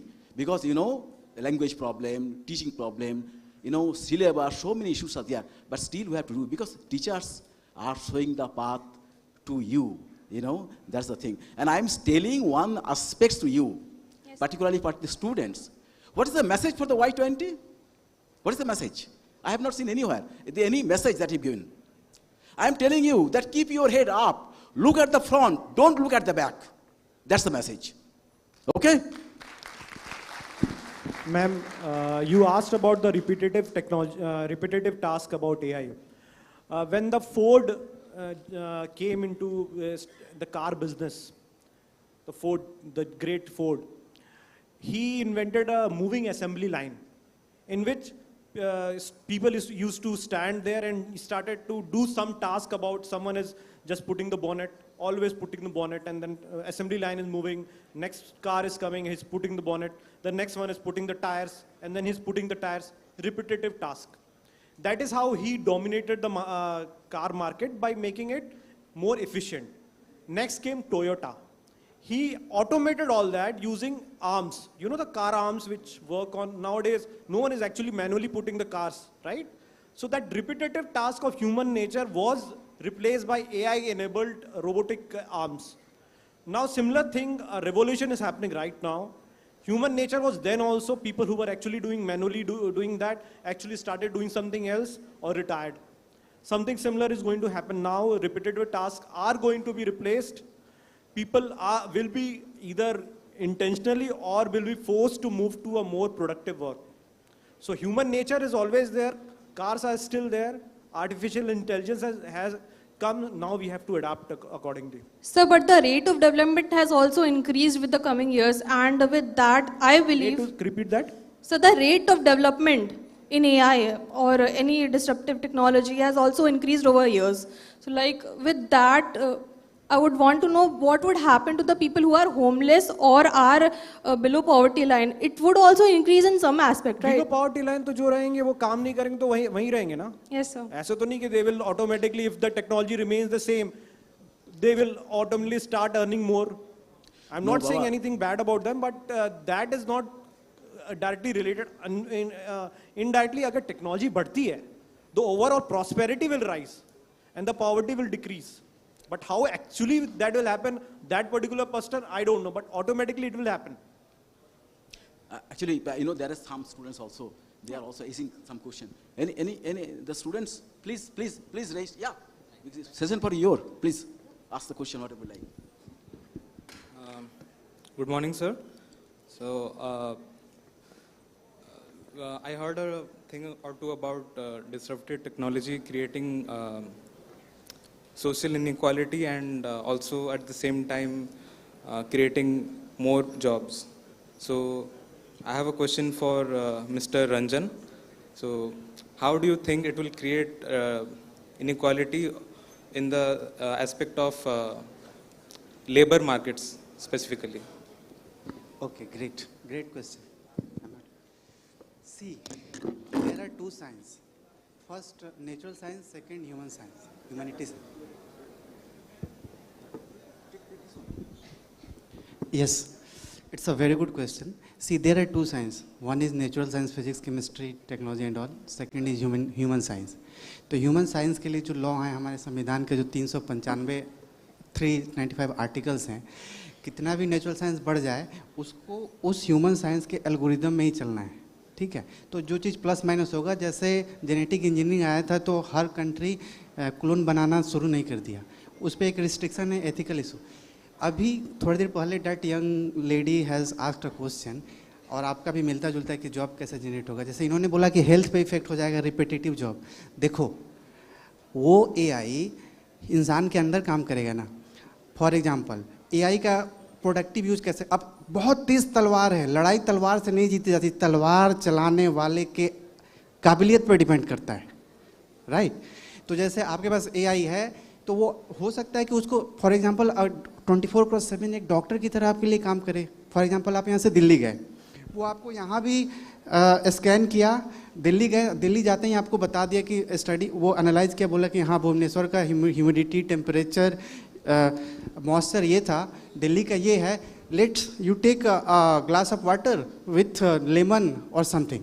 वो आपको health के लिए अच्छा काम कर सके. हो सकता है कि आप बहुत ज़्यादा एडिक्ट हो गए तो एआई अपने आप आपका फ़ोन ऑफ कर दे, आपको गाइड करे, 24/7 एक डॉक्टर की तरह काम कर सकता है. देखो इसका एक पॉजिटिव यूज है, जैसे सचिन तेंदुलकर के ऊपर 2-3 डॉक्टर ट्रेनर काम करते थे, physiotherapist and all.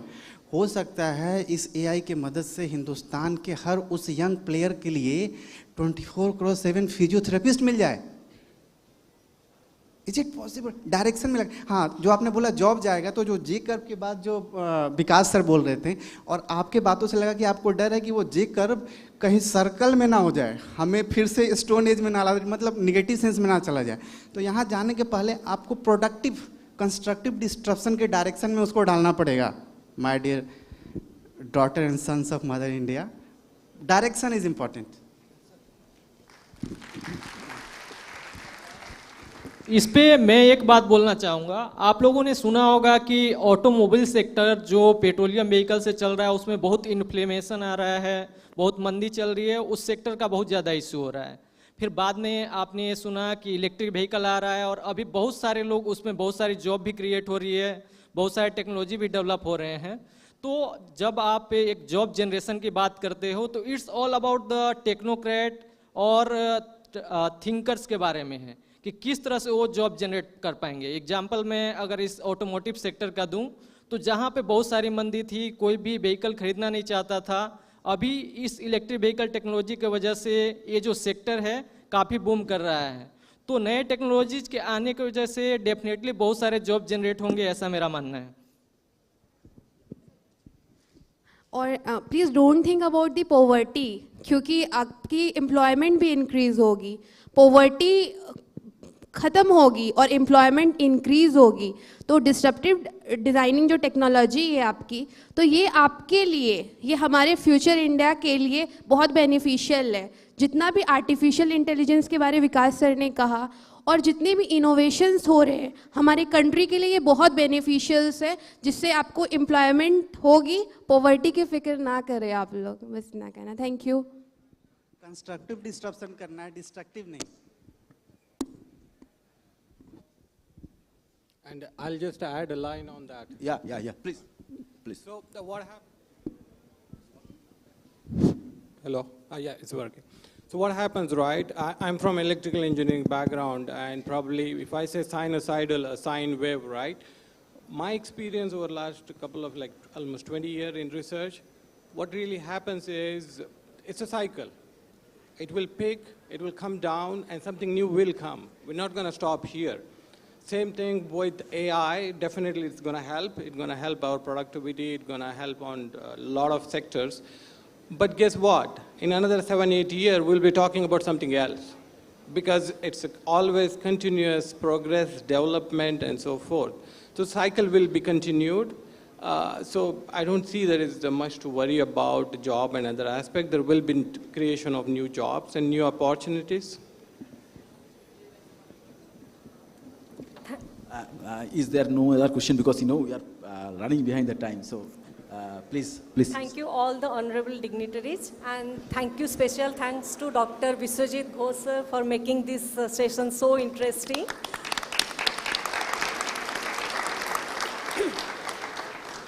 Now I would like to request Dr. Subrat Acharya sir, Pro-Chancellor, KIIT, and Dr. Gyanranjan Mahanti sir, Registrar, KIIT, to felicitate our honorable dignitaries. Before conclusion, I just like to add one sentence given by, Thomas Alva Edison.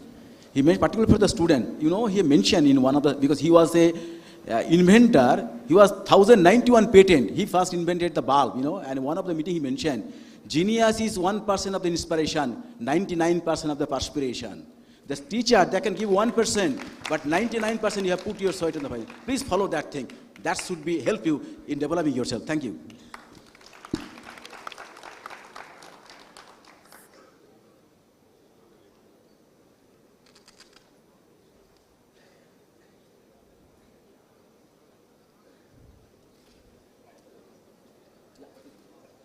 Professor Biswajit Ghosh sir.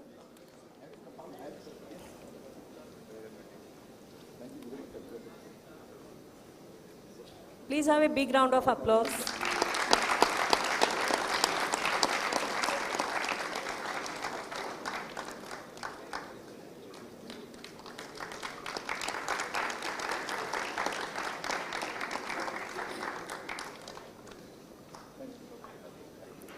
Professor Vinod Kadgikar.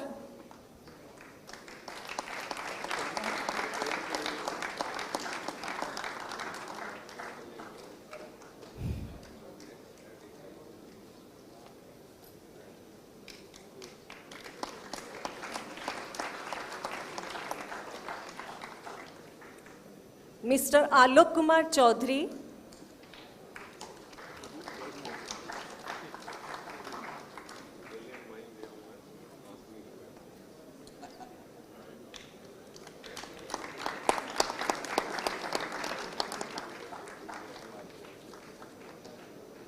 Mr. Sivendra Kumar Malviya.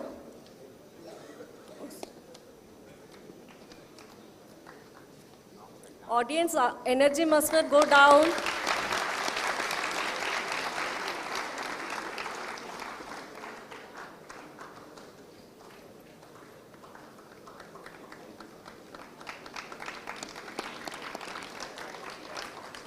Miss Falak Fatima.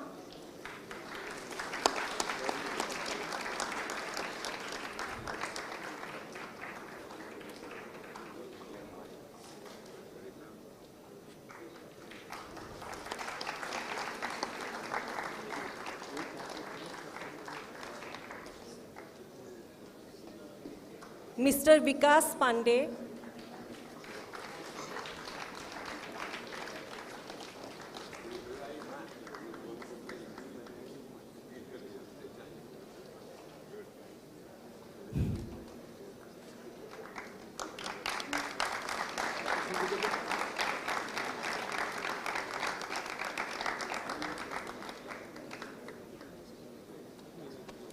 Mr. Bhavpriya Ranjan.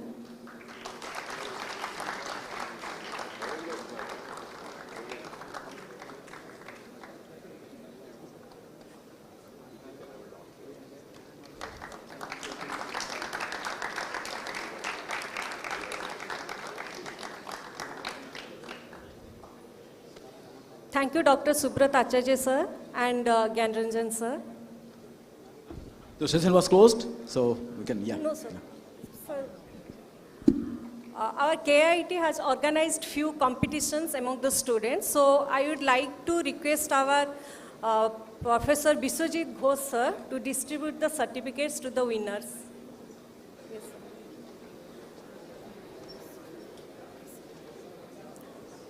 So the first category is debating.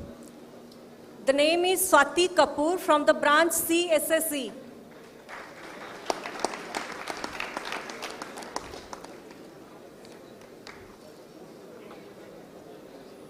Next, Arka Banerjee from the branch ECSE. Next, Naman Ganguly from ETC. Students, please continue clapping. You encourage our fellow students. Next, Abhiman Gururani from CSE, KIIT University. Visesh Chaudhary from CSE, KIIT University. The next event is elocution.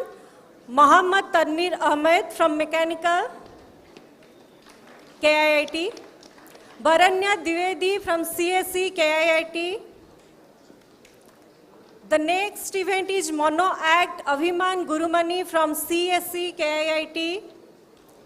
Samriddhi Mishra from CSE, KIIT. The next event is Quizzing Anurag Samantray from CSE, KIIT. Ashish Mahapatra from CSE, KIIT. Vedant Giri from CSE, KIIT. The next event is Solo Classical Dance, Sarbani Sengupta from Language, KIIT. The next event, Face Painting, Niharika Raghav from CSE, KIIT. Srishti Kumari, CSE, KIIT. Mishita Chaudhary, Civil, KIIT. The next event is Rangoli, Arya Singh from IT, KIIT. Sakshi Gupta from ECS, KIIT. Swati Rose from BBA, KIIT. Next one is musical band. Trideves Chatterjee from ETC, KIIT. Rohan Sen from Aerospace, KIIT. Anushka Das from CSE, KIIT. Aryan Jardar from CSSE, KIIT. Debasis Patnaik from ETC, KIIT. Then Chirag Adhikari, EEE, KIIT. Gautam Dadhiji from BBA, KIIT.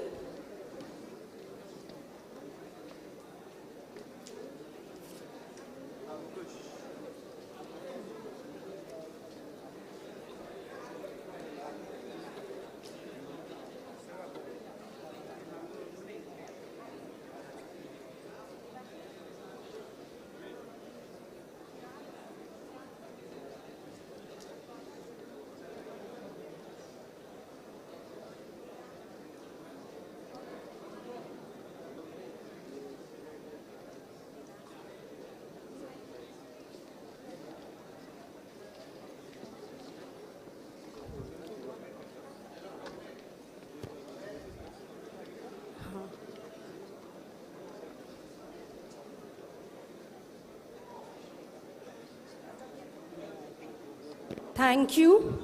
Thank you all the participants, researchers and students to actively take part in today's session. With this, we conclude the 5th plenary session at this venue, and very shortly we will begin our next plenary session 7 at this venue within 10 minutes. Thank you. Immediately we are going to start our next plenary session 7. All are requested to be seated over here.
from School of Mechanical Engineering welcome you all to this plenary session 7 on health, well-being and sports agenda for youth at KIIT. In this context, we have amongst us a brilliant panel of eminent scientists, researchers, singers from throughout the country to deliberate on this. Now we would like to take this opportunity to invite our esteemed dignitaries. To start with the session, let us first invite our moderator for this plenary session 7, Padma Shri Professor Dr. Subrat Kumar Acharya, Pro-Chancellor, KIIT Dimtuvi University. He is Professor Emeritus of AIIMS, New Delhi, where he headed the Department of Gastroenterology for a long time. Professor Acharya is a recipient of several other honors such as S.R. Naik Oration Award, Dr. Madan Gopalan Oration Award by the Indian National Association for the Study of Liver. He also received the P.N. Chitani Oration Award by Indian Society of Gastroenterology. He has also received the Ranbaxy Science Award by Ranbaxy Science Foundation. He was conferred the Biju Patnaik Award by Odisha Vigyan Academy, and also he is a recipient of the Lifetime Achievement Award by the ISG and INASL. Now I would like to introduce Mr. Amal Manoj Adecheri. He made headline with his participation as the Indian Youth Ambassador in the India-China Youth Delegation in 2019, where he was the youngest ever youth ambassador from India. Apart from his contribution as a National Service Scheme volunteer, he proved his mettle in arts and culture by bagging several accolades for Uttan, Thulal and mono acting at the state school. Kolosavam. He was the only speaker to present the state at the National Youth Parliament. Our next guest for the session is Dr. Ritu Duggal, Chief and Professor, CDER, AIIMS, New Delhi.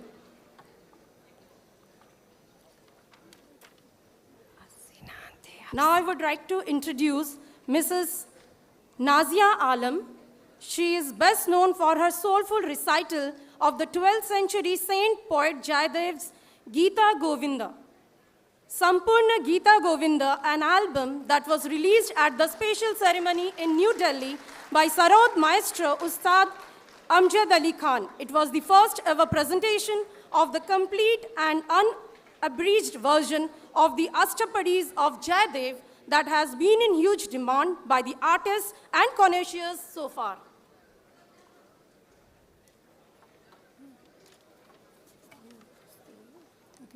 With this, we hand over the session to Padma Shri.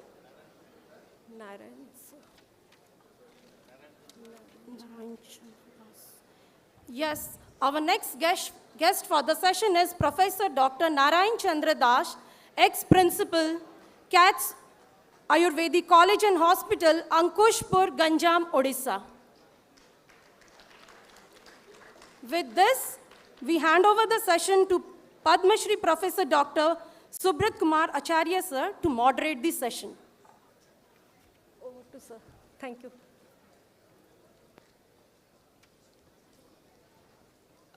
So before this, we would like to felicitate our dignitaries.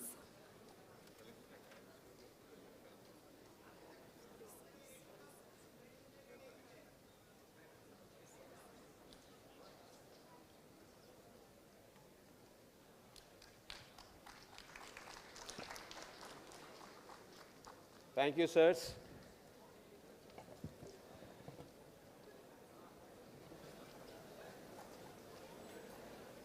Good afternoon, my young friends. And on behalf of the KIIT University, as I am the Pro-Chancellor, I convey my deep appreciation and gratitude to all of you to be here in this Y20 summit, as well as our honorable guest in the former sessions, as well as the present session. Well, you have heard the previous session on disruptive technology. It's a very interesting session, isn't it? but it needs mind, right? It needs creativity. You have a very creative artist sitting there, right? And it comes from her mind, right?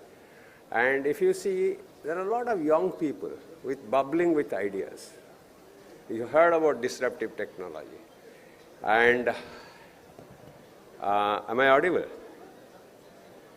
Bubbling with ideas. And you'll see them, they're fit, physically fit, mentally fit, and they want to achieve.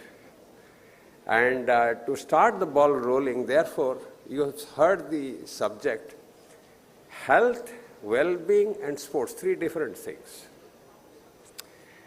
And for introduction, I'm a physician, I'm a doctor. And my job is curative health. I treat patients who become diseased or ill and try to make them healthy. But health is not defined as creative health. Health has 3 components.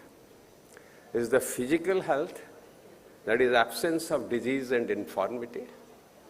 It is mental health. It's a huge problem today. It's mental well-being and well-being. You get up in the morning, you feel energetic, you want to do right. If you see, thus your well-being, and well-being is driven by mind.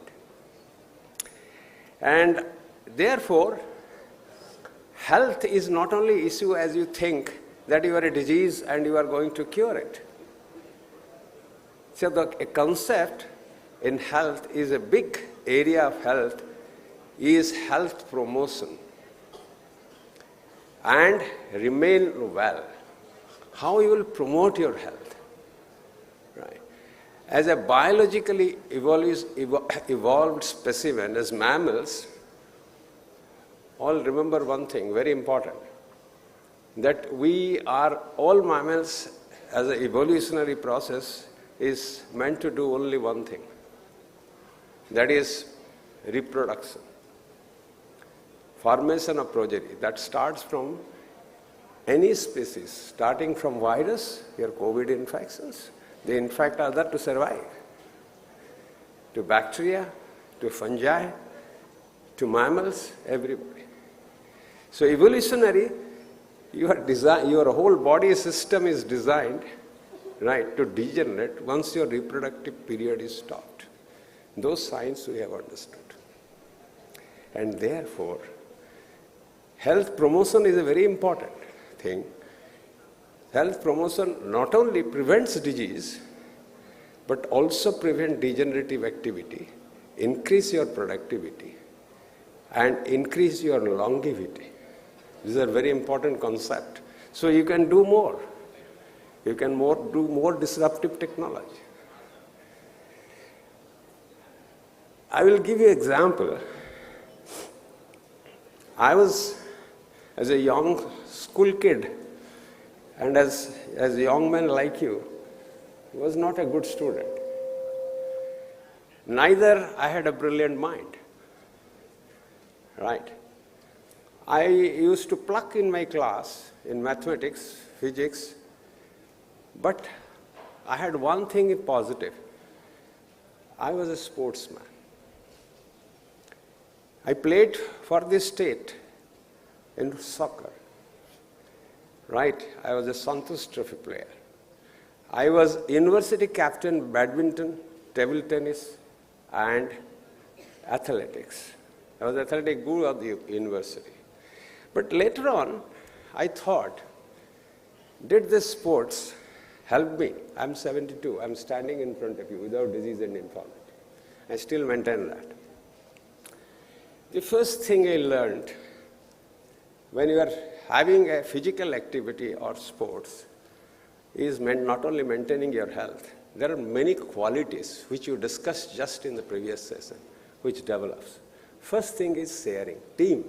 You work as a team. You are playing soccer, you are playing cricket, you are playing basketballs. Even you are playing team tennis or badminton. There are individual efforts, but unless you are a team, right, you cannot succeed. So first thing, it makes your team spirit, ability to share. Now the whole process, as you see, the world is moving. Now we are directing ourselves to succeed ourselves, not to share. It teaches you how to share. Second is very important concept. I remember as a school kid, I was playing for a school and we lost to another school by 7-0 goals. I was sad, but we accepted the defeat. The acceptance of failure is very important. But what it led to, believe me, that we will defeat the school next time more than 7 goals. So the determination and competitiveness, which is very important to rise in your life. It teaches you that, right? Fifth thing, it teaches you to achieve a target, right? That you must win this game. That's a target. And last thing, you just discuss about repetitive practice to develop skills. And unless you practice, you should, if you have anybody seen soccer or you have seen bats, right? Huge amount of repetitive practice is necessary, right? It teaches you to try, and to try to excel. So if you see the sports, well-being and health are so well linked. Now somebody asked the question that with the technology, you are making people inactive, and today obesity is a global epidemic which is causing disease, every disease, blood pressure, heart attack, stroke, liver failure, cancers. And this is attacking in your productive period of life. When you are thinking about developing disruptive technology, your physical, mental health is pulling down. So, friends, it's very important to have a holistic growth of each of you. Now, if I see the average age of this sitting capacity will be 20. Now, if you see the average lifespan today, by the time you'll grow, will be 80. Right? That's what we are aiming for. We are 67 now. We are aiming to achieve an average lifespan of 80 years old. Now, if you live average 80 years in 1.4 billion people, and you are productive, think what you can achieve. Right? You can achieve all those if you have the time to bat. You can score more. And that's the importance of a holistic health. Now, having given you this definition, now if you see, most of you, how's the technology, and one of my colleagues, who is a very brilliant man, who is sitting by my side, General A.C. Anandwar, Director General of Navy for the whole country and managing all army hospital, was inching or having an itch to ask a young man question of the flip side of artificial intelligence. I told him this is for Y20. Allow the young people to ask, right? Now, you have seen also the flip side of present technology. Most of you have stopped socializing. When you have a free time, you are putting in Instagram or WhatsApp or Facebook, isn't it? Am I right?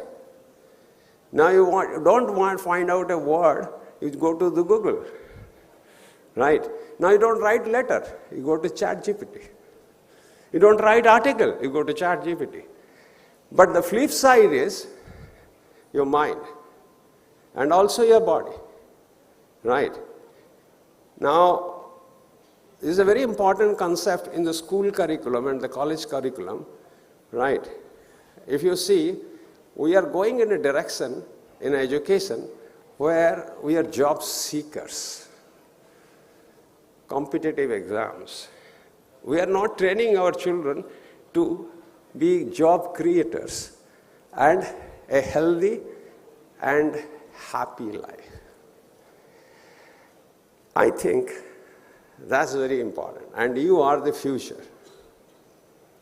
And unless you understand the importance of this, right,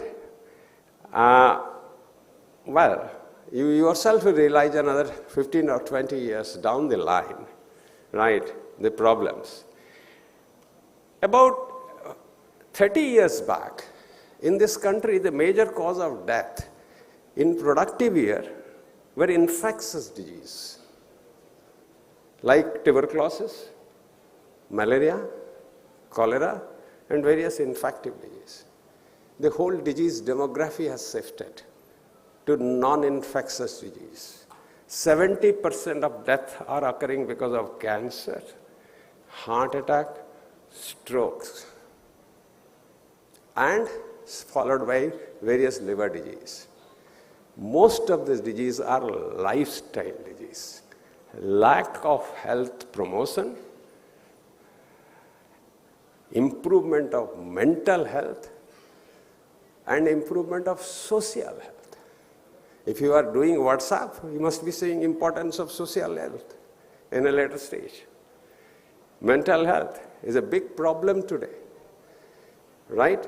It's a huge problem. So you open discipline called psychoanalysis. Psychiatric departments have become the largest in any university hospital today in our country as well as in the West. And all those are preventable disease. All that you can prevent them, improve your health, improve your mind, increase your productivity, increase your longevity, and also happiness. There is an interesting study from Finland. Finland is a small country. Yesterday there was an MP from Finland, if you are there. And it's a small population. And Finnish medical science is brilliant. They do a lot of original work. They followed up 200 twins, uniovular twins. Matlab, they have similar genes. And while they grew, they followed up lifelong. And they found a group of fellows were physically very active, physically very fit, always maintained their health, promoted their health. The another fellow were very ambitious, went into development, studies, educations, bureaucracy, politics, and ignored the physical activity. And later on, after about 50 years, they did MR scan of their brains, those who were alive. They studied the intelligent quotients, they studied the disease pattern, they studied the survival, they studied the hospitality. They were surprised. They found structurally their brain hippocampus of people who have been regularly physical fit and regularly exercising and engage some sports is much bigger than those who are not. Even same gene, genetic factors gone. Significantly, they have lesser disease, longer life, healthier life, and more productivity, despite the fact that these people are more focused to achieve. And all your discussion, all your future, all your career, which you discussed earlier, to progress, to change the country, to make the country advanced economically, technologically, as well as financial, whatever, totally, in a holistic advancement, is depend if all of you survive 80 years, all of you are healthy, if you are not hospitalized, if you are active in the later stage, and continue to produce. With that, I will like to find out other people thinking. We have three bright people here. And I will first ask Mr. Amal Manoj, who was a young man. He visited China and he saw all around. Now, if you see, Chinese average life is much more than us. If you see, unlike us, the obesity frequency in school children today is 35%, right? In our own studies. And if you see, ask him, they're all slims, isn't it? They're all flat tummies, right? And he has interacted with the young people. And he has seen the investment in university and institutions, the focus on health. I'll first invite him. And what is your experience in China? And what do you think about what we are doing and they are doing as far as the physical activity, health and well-being is concerned? Please come here.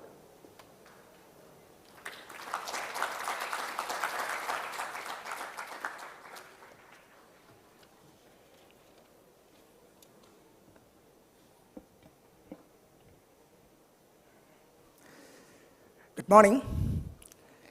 So it's really an honor for me to share this dais with these eminent personalities here and to attend on this important topic, health, well-being and sports agenda for youth.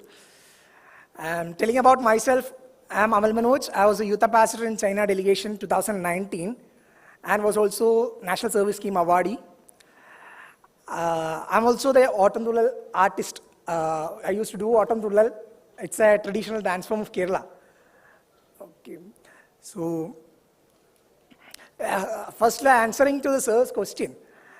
Sir mentioned the thing that in China, what I observed was that most of the school students and college students, I think in the curriculum itself, the morning and evening session, there is around 2 hours, I don't remember the exact timing, but they are providing a great time for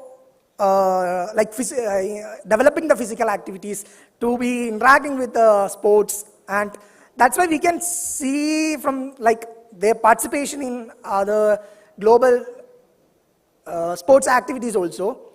So we can see from them that most of the colleges, I think India is also getting nowadays to that type of infrastructure, but very long back itself, when I was visiting there, I got an opportunity to interact with few college students, and they were telling me that from their childhood onwards, they are in these physical activities. It's like a curriculum for them. Like we are going to class, we are like an economics period, like an English period. It is a compulsory curriculum for them, so that when I was asking them how it benefited you as a person, so they was telling me that, as sir mentioned, the causing of diseases, like many pandemic diseases, they are more resistant to that. And also mentally, they can do something that it gives them a positive approach.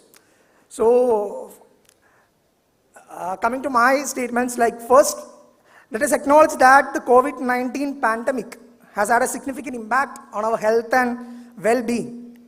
So as we know, and this past few years, it had disrupted our all lives. Like most of them, we are aware that our colleges, classes were shifted to online.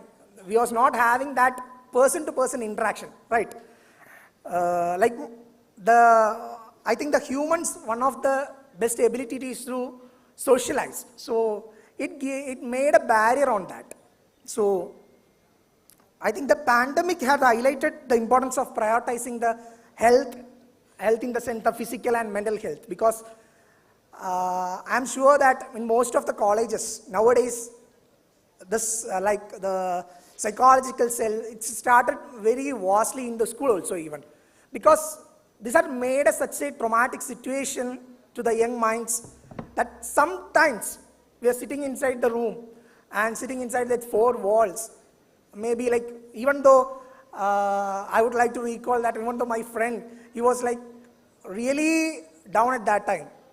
So nowadays I think the G20 is also prioritizing for the Y20. That's why I think one of the 5 main agendas in that youth 20, in that they had included health, well-being and sports.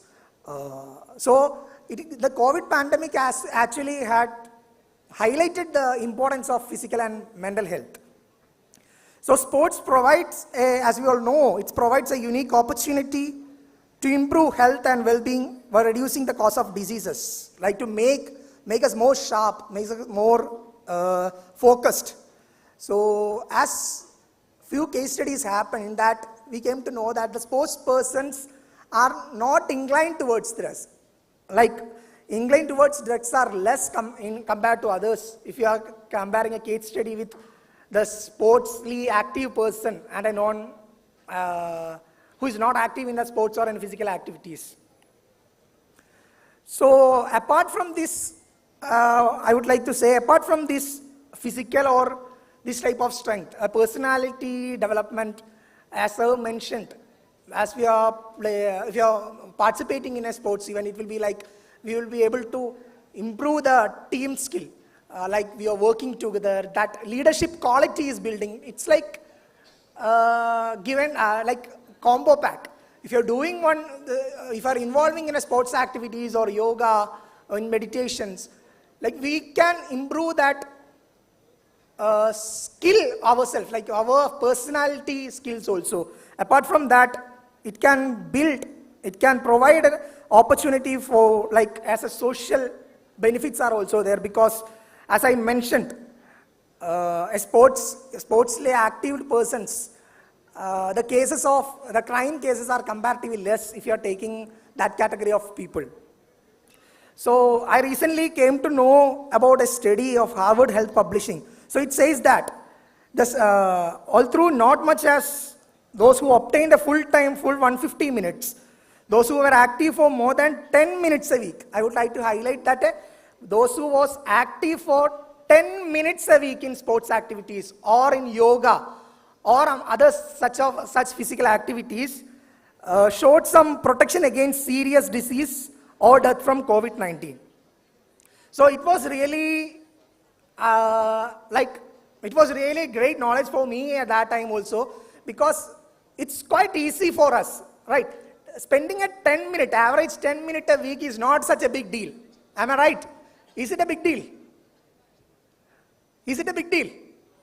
No, so at least if you can possible, spend at least 10 minutes, because the benefit is very vast on that. As we know, like most of the nations had spent around 8 to 10% of their GDP for COVID rebuilding. So most of the funding and the infrastructure development was rapidly decreasing at this phase. So I think that must be improved so that the young minds can do, because most of the youth are not having that such a accessibility, or they're having some barriers like financial, maybe the lack of facilities are there. As Sir mentioned, most of the other nations are prioritizing and like building in sports and sports equipment. So we are also doing in such a great phase, but we need to improve that with a collective measure. Like as we know, the G20 nations contribute around 80% of the global GDP. So I think this is a good platform to discuss this topic, because if these G20 nations are coming together to build a platform, like build a platform for this, what I can say is that build a platform among the G20 nations for promoting the sports activities and promoting the infrastructure, like sharing their expertise. Like if you are taking, G20 is the most powerful nations are there in this G20 group. So if you are collaborating and making such a great platform, it would be really, I think it will be a great model to the whole world. Also, at this time, at this era, using of technology is also an important factor, like using of artificial intelligence technologies in the sports. I think some research is going on that, if I am right. And I came to go through I came to get a chance to interact with such few professors. So they were saying that utilization of artificial intelligence and other technologies along with our traditional sports activities, I mean traditional activities like, if you know, there is a Kalari, a Malcolm, such activities are really helping great. And also for making for getting a great output. I think this utilization of technologies along with that infrastructure development will make a great change in the coming days. I think India is also doing a great job through this Ministry of Youth Affairs and Sports. It's a great platform. Ministry is working in a great phase to bring the young minds together through, you can know, through NSS, National Service Scheme, and through NYKS. So they are promoting, they are laying a platform for them, because we can come in front and suggest them that we can do that and we can do this. So also like programs like Fit India, Kelo Games, etc. It's really doing a great job, and also Ministry of Ayush. So as Sir mentioned, for a good health, I think a good physical activities must be needed. Yesterday, when I was interacting with Virendra Sir, who was the MP of UK, when we was having the lunch with him together, so he was sharing his vast experience in that and his ideas for building such a, building together, making together all these possible by the G20 nations to getting together to build such a platform for the youth to interact together, to raise their concerns. I think Sir is really working on that. I think Sir is not here right now, but his mission is really great, and also other G20 countries representatives was here. So they was also saying the same thing, that because after this COVID pandemic era, most of the world are now aware of the importance of physical and mental health. Because to achieve that physical and mental health, I think sports and the physical activities involving sports, yoga is the best choice to do that. When I was previously in some sessions, when I was interacting with some Dhyan Chand awardees, and I was able to interact with PT Usha ma'am. So they was also telling me the same opinion, that there are many resource persons are here in the country. Like she itself shared in her personal experience, that many of the eminent talent are there now, but they are just sitting behind because of lack of this expertise or lack of a platform. So I think we, the youth, I think the young minds are here together, so we can change a lot in this case. As Dr. APJ Sir said, the young minds are the most powerful resources here. So I don't think we must wait for any other the seniors to do that, but we can build, we can come together. Here, in this platform, there is such a great young minds sitting together. So if you are building something from here, if you are starting some mission from here, I think it would change a lot in the country and the coming generation, to say, in our coming eras, to say that we had done really a great job. I would like to conclude by saying Swami Vivekananda's quoting that anything that makes you weak physically, intellectually, or spiritually, reject it as a poison. Because at last, don't think that how others are going to judge you. Just do whatever you want. Whatever your mind says, go for that, because nobody is going to value on the basis of what bad you had done. But some reforms, all the reforms came like this type of thinking in the out of box. So we can do something great for building this, and I would like to thank Ministry and Y20 team for giving me such a great opportunity here and for sharing this dais with such a great personalities. Thank you once again.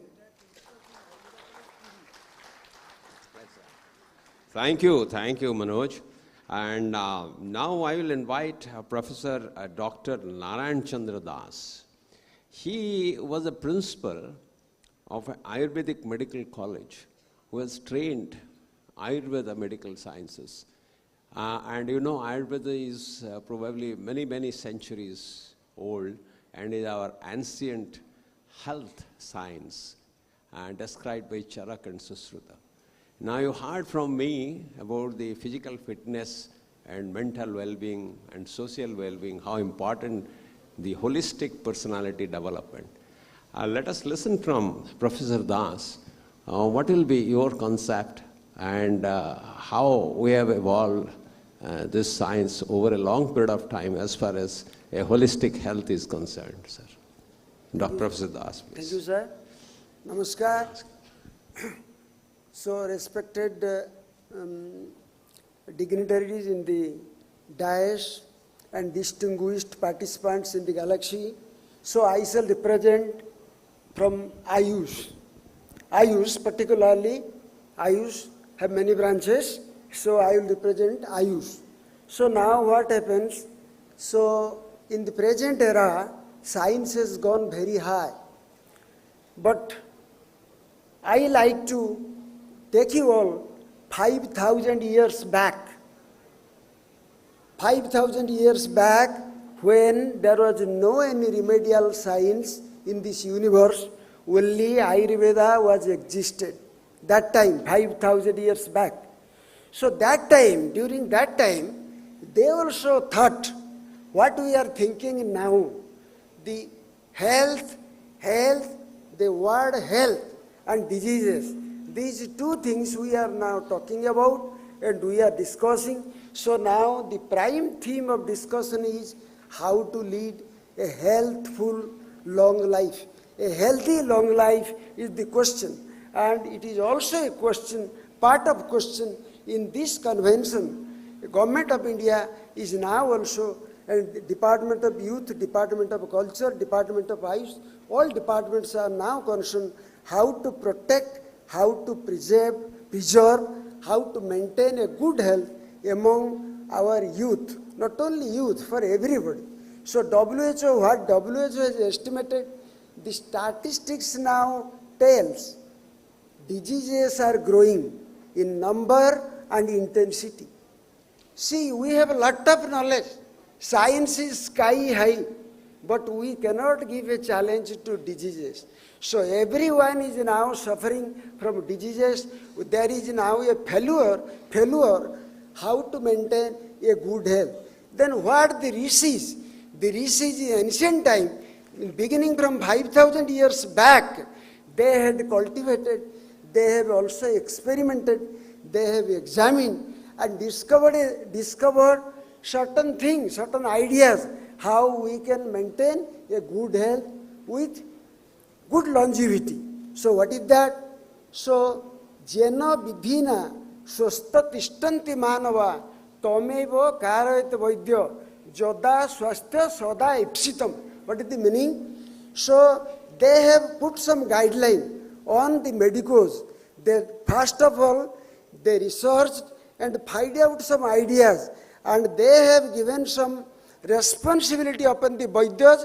The Vaidyas should maintain good health to the public, to the people first. Then they can also treat. For that, there was a creation of Ayurveda. Ayurveda has 2 M's. Sustasya swastha rakshanam, aturasya vikara prasamanam. So the Sustha people should be protected from disease. We should protect his health first. Then we can take up the modalities of treatment. So how then we shall maintain his health? How we will maintain a long health, good health? So, dinacharya, nisacharya, rutucharya, jathodhitan, acharan purusha susta, sada tishtanti nanyatha. So they have pointed out, they have discovered a dinacharya.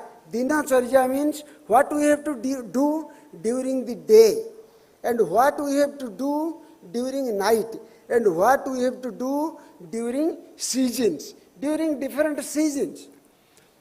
So these 3 things particularly the rishis could discover to maintain good health, dinacharya.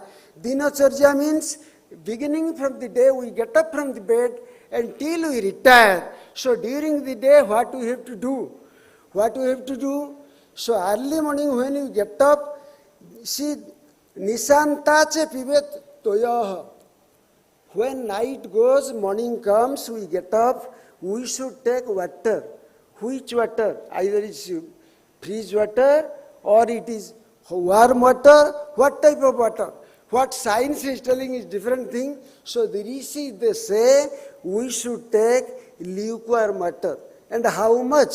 How much water? If you ask to the people, particularly if you ask to the people, some people they take, I take half liter, I take 1 liter.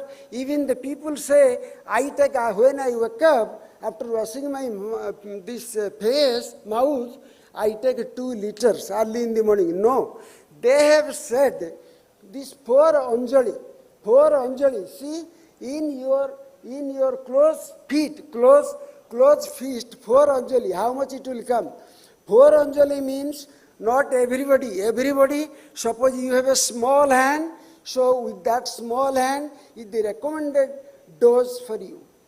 So either a child, small child, or a small girl, or an adult woman, or an adult man, or an old man. So 4 anjali have been recommended by in rishis, that has been cultivated and discovered. 4 anjali is recommended. We can take how much it will come.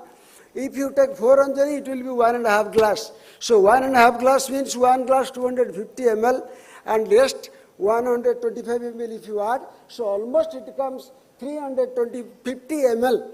350 ml water is recommended for everybody when you get up early in the morning. Then you see, then when we should take food. Everybody, as you know, madhyana bhojan, and how many times we should take bhojan. So in Shastra, in Ayurveda, advocates, we can take, now our science is telling, everybody should take food every 2 hours. Every 2 hours we should take food. See, now India is the diabetic capital, and next is China, and other countries similarly. And why India is succumbing to diseases very faster, and the numbers are also growing. Although science is there, and we are reading science, we are cultivating science, so challenging to these diseases are growing. So Ayurveda says, eka swapaha di bhajischa shadmutra di purishake. This is the normal body recommended for human population. So,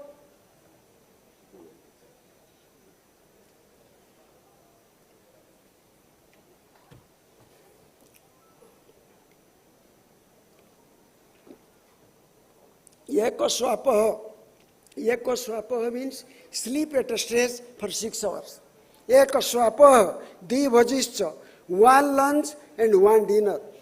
You see, I will tell you one thing. I want to disclose. Though see, every 2 hours if you take food, the food which you eat, that retains in the stomach minimum for 4 hours. It retains in the stomach 4 to 6 hours. So Ayurveda says 4 yamo, the complete digestion takes place within a time span of 4 yamo. 1 yamo is 2.5 hours.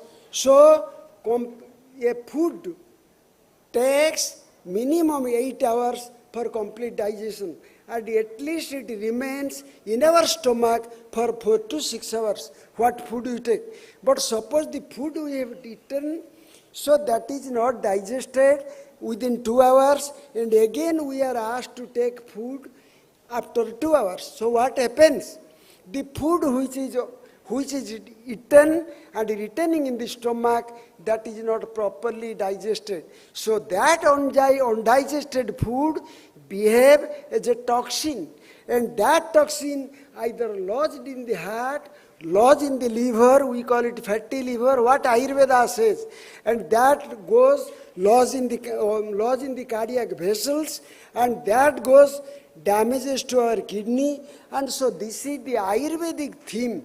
Ayurveda says 2 bhojan, nobody will die.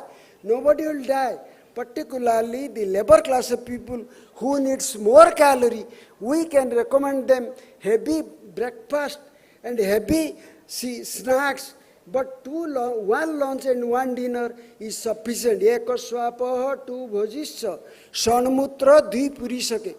So 1 dvi puri sake, so 2 times toilet and 6 times urination. This is the usual vitals, body vitals recommended in Ayurveda. And why they recommend? Now they say ahara sambhavang vastu, rogastu ahara sambhavaha. You see, our physiology is modified, our body physiology is modified. Our body physiology is controlled with the intake of food.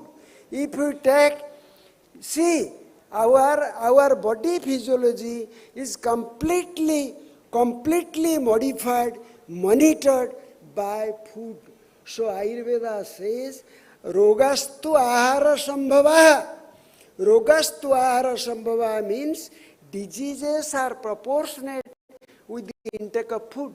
Suppose I take alcohol, so definitely there will be problem. There will be acceleration of my heart. There will be problem in my liver. There will be problem. Suppose I take something like that milk, my heart will not accelerate. My liver will not be damaged. So that's why Ayurveda says, rogastu ahara sambhavaha. So we should take food. What food we should take? What food we should take? We should take, Ayurveda says. So God has given 6 types of rasas. Madhura, Amla, Lavana, Katu, Tikta and Kasa. These 6 types of rasas are taken. You see, Madhura means sweet, Amla means sour, Lavana means salty, Katu means pungent, Tikta means bitter, and Kasa means astringent. See, all these Ayurveda says, these 6 types of rasas should be incorporated in our everyday ration, everyday food. If I say Kosairas, so Kosairas is innervate. Kosairas comes from banana. I take, you see, green banana. If we don't take banana, we don't take Kosairas, what will happen? What will happen? We don't take Kosairas, so we must look, if we take Kosairas, so Kosairas is required for proper absorption. So there will be malabsorption, there will be irritable bowel syndrome. So there are many causes, but there may be diarrhea, there may be loose motion. So you see, so Ayurveda particularly, what we have done now, so we take food at any time, anytime. So there is a specificity in taking food. What specificity?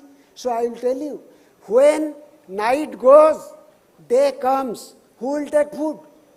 Food will be given to God. To God, Bhagavan. We shall take food to Bhagavan. Then when we shall take in 2 ghadi. In Ayurveda says, advocates, in 2 ghadi. 1 ghadi is 2 hours. So 2 ghadi means 10 o'clock. We should take, we human beings, we should take food at 10 o'clock. Why? We are taking Madhyana Bhojan. Everybody we know Madhyana Bhojan. Everybody we are hearing in India Madhyana Bhojan.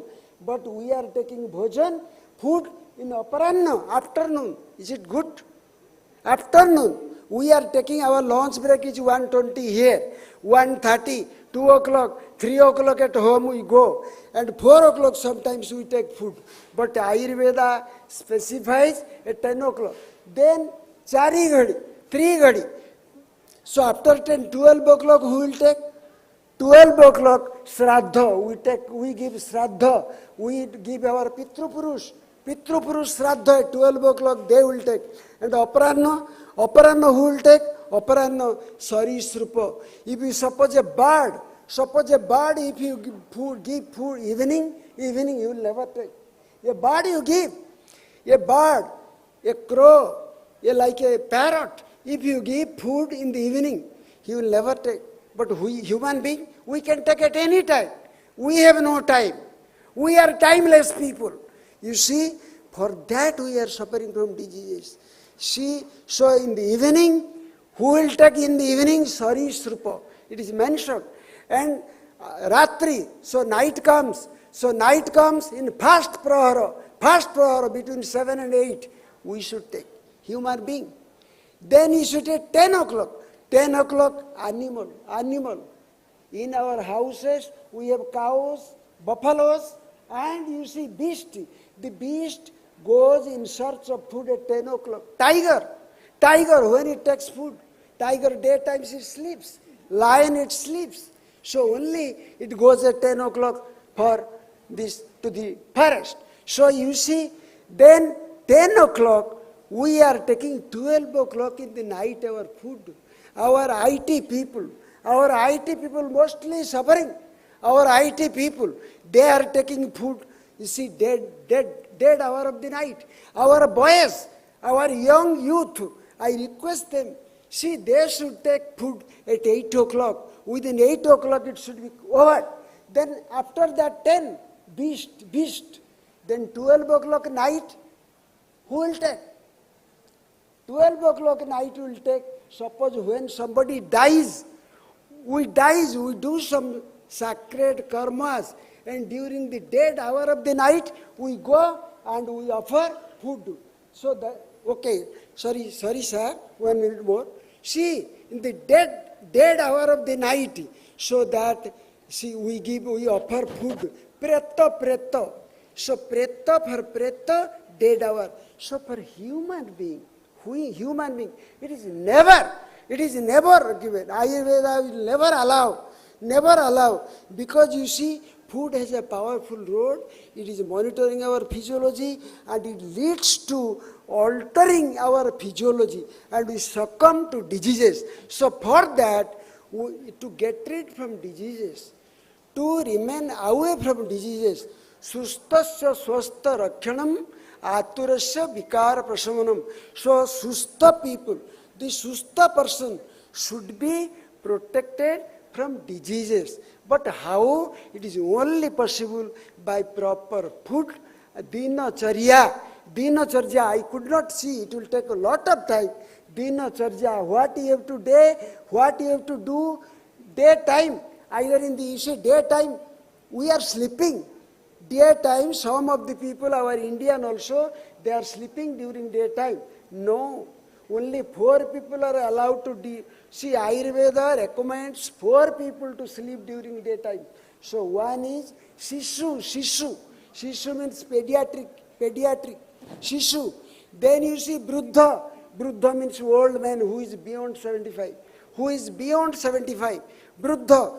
Then you see third one is Rogi, patient. The fourth one is who has a night shift duty. So Ayurveda is said night shift duties, so 4 people are allowed to sleep, but we should not sleep during daytime. Then you see, we should, even we should do fasting. Ayurveda recommends you do fasting every fortnightly. Either half fasting or full fasting. It is up to you, according to your health condition. So doctor, the medicos, they will recommend either you need fasting, full fasting, or half fasting, quarter fasting, like that. Though fasting is necessary. So for that, for Indian people, then you see, then there is a very vital point. Before I close, I must disclose it. Jo jantu jasya desasya tajam tasya sadhi hitam. What is the meaning of that? So meaning is that if you go to south, they are taking everyday curd. See, I was a student of MD from Kerala University. So I lost my weight 5 kilo there during my MD career. You see, because of that, I could not accustom to their food. See, they are every day they are taking rasam, they are taking more, they are taking curd. But suppose you are a man from Orissa, territory of Puri, territory of Bhubaneswar, territory of Baleshwar, Bhadrak. So will you take dahi? You will definitely suffer. Ayurveda says no. Why? Jo jantu jasya desasya tajam tasya siddhi hitam. The foods, the grains grown locally suits to that locality particularly. If you go to Chennai, if you go to Kerala, so that food is recommended for them, not to us. So the food which is grown here, like rice is grown here, rice is more suited to us than curd, than some other things like that. So that is a very big thing, I think. So this, with this counseling, I stop. So thank you all for listening. And I think in future, everybody will thank you all.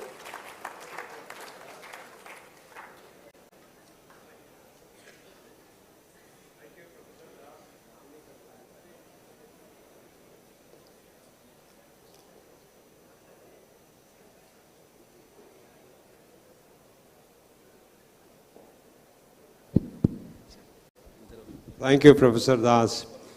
You heard about the physical activity. You also heard about food. What Professor Das is telling actually truth. It's scientifically proved today. And as a medical scientist, we believe what he told. And we believe now the intermittent fasting, 8 to 16 hours, that is a different topic altogether. For 5 days eating and 2 days fasting or alternate day fasting. Various forms of fasting have been associated with disease promotion, health promotion, prevention of diseases, and longevity. And this has been studied already definitely in cellular level in animals. And now it is being proved in human beings, various non-communicable diseases. Thank you, Professor Das. And this knowledge was existing long back, but we, as our brain developed, we created a lot of these so-called popular food which are unhealthy. And you are all taking burger, noodles, pizza, cokes, chicken butter masalas. Well, they are not at all healthy. That's what he's trying to say. Right. That is why he's trying to say, try to take natural food. Now, you have heard about this. Now, we'll hear to a very interesting person. Now, the lady who's sitting on the left side is a classical singer, an artist who creates music and provides you tremendous mental relaxations. And now we know music promotes health. In fact, if you come to our operation theater, we run musics. If you come to our endoscopic intervention, we run musics.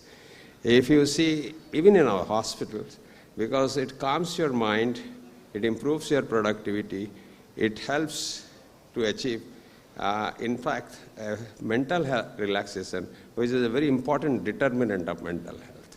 Now, you listen from direct horse's mouth. Ma'am, Dr. Najia, who has achieved immense eminence because of his classical music, and we will request you to speak from our personal experience and what she believes, that how to enthuse our youths for excellent mental health.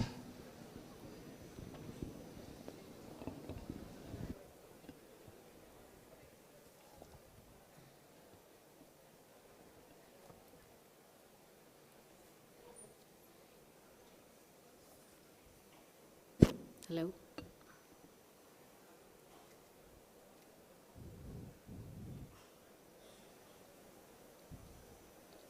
Vakratunda महाकाय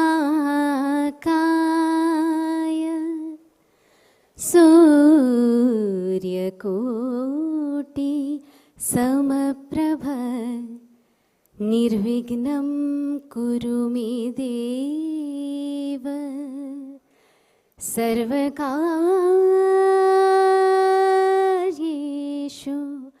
सर्वदा।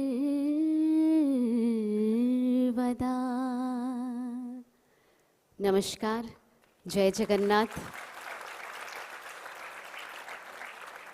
A very good afternoon to all. I'm extremely humbled and honored to be invited on this platform, on this global forum, the Y20 Consultation.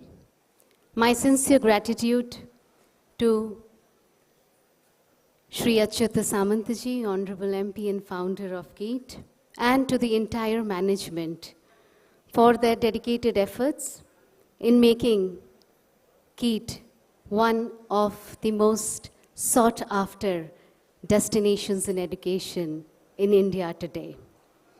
Congratulations again to the entire team for this great work and for hosting this Y20 consultation in such a grand way. Youth is definitely the future of our country, the future of the nation. I see them as agents of change and progress. I was born in a family of music, so music came naturally to me. I was very good at academics as well. I have been a bright student, somehow managed to be in the toppers list all through my educational career. But I believed in one thing, that there are very few people who get to pursue their passion as their profession. And I feel I am blessed. From a finalist to in Saregama, Indian Idol, or Meri Awaaz Suno, to achieving the National President's Award in 2009-10, the Ustad Bismillah Khaniwa Puraskar in the field of Odissi music, being the first one to attain this merit in the state of Odisha. Thank you. It wasn't easy. I was born to a legendary musician, but you see, nothing comes easy in life. Hard work, dedication is the key. So, my message to you all would definitely be, please. I took up music in an era where not too many people, not too many had the courage to take music as a profession. But to you all, I would definitely say that please follow your passion, listen to your heart, and believe in yourself. Because one life, please live your passion. Today I'm extremely privileged. I would like to briefly speak on this subject, try to cover everything as our moderator Sir has mentioned that everything, health, well-being, sports, they're all interlinked. As one of the key stakeholders in the issue of health, the health and well-being of the youth is of paramount importance, to the future of this world.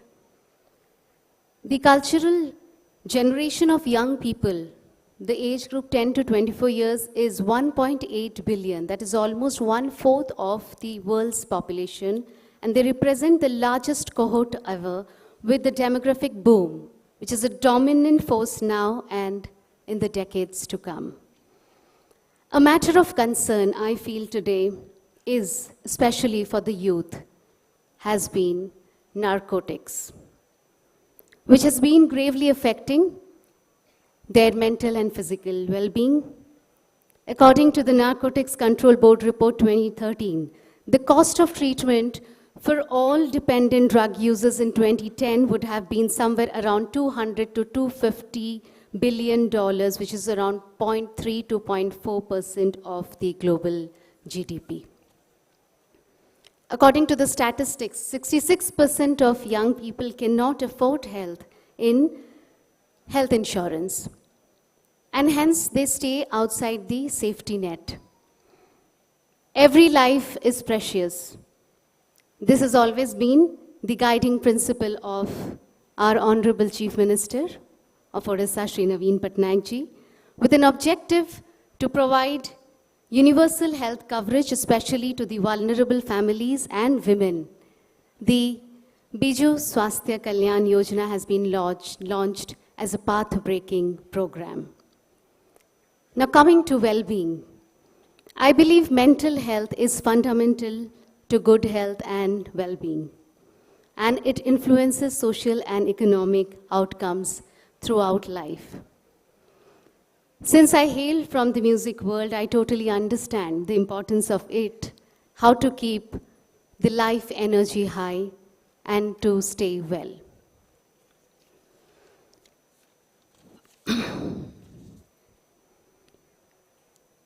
India is the home to the largest number of adolescents globally. 1/5 of its population, about 243 million. India also has the highest suicide rate globally. The National Mental Health Survey 2015 and 2016 reported 7% prevalence of psychiatric disorders in 13 to 17 years in both the genders. The overall impact of mental illness on society is enormous, and the awareness about the severity of mental health disease is very poor. It is critical to note that the economic burden of mental health disorders outweighs the non-communicable diseases. The World Health Organization estimates that two most prevalent mental health problems, anxiety and depression, cost the world economy $1 trillion annually. Today's world definitely requires a more holistic approach towards health and well-being. Hence, already Professor Dash has spoken, and he's really given us spoken so well about Ayurveda and health. So I really feel integrating traditional medicine and yoga with modern medicine may be the need of the hour. Vyayamat labdhe swarthang swasthyang dirghayushang balang sukham arogyang paramang bhagyang swasthyang sarvatha sadhanam. Please exercise. A healthy lifestyle will give you energy, happiness, good health. And being free from illness is a fortune. All aims are achieved by good health. Hence, playing sports has countless benefits. This is where the need of sports comes. Ranging from improving physical and mental health, weight management, to cultivating vital life skills like leadership and teamwork. I'd like to mention a few things that Odisha is making huge investment in sports, which is an investment in the youth, an investment in the future. Odisha has increased its budget for sports by more than 10 times in last 5 years. In the coming year, the sports budget will be more than 1,200 crores. Odisha has successfully hosted many global events, including the recent World Cup hockey, and Odisha is building world-class facilities and nurturing talent through HPC, High Performance Centers and competitions.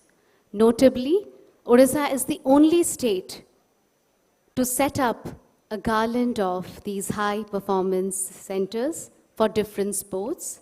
We have HPCs in swimming, in shooting, football, weightlifting, hockey, sports science and athletics, and all of these have been made operational.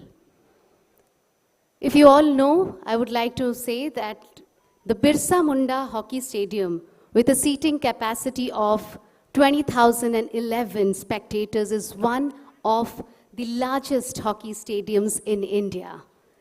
In fact, it is the largest seated hockey stadium in the world.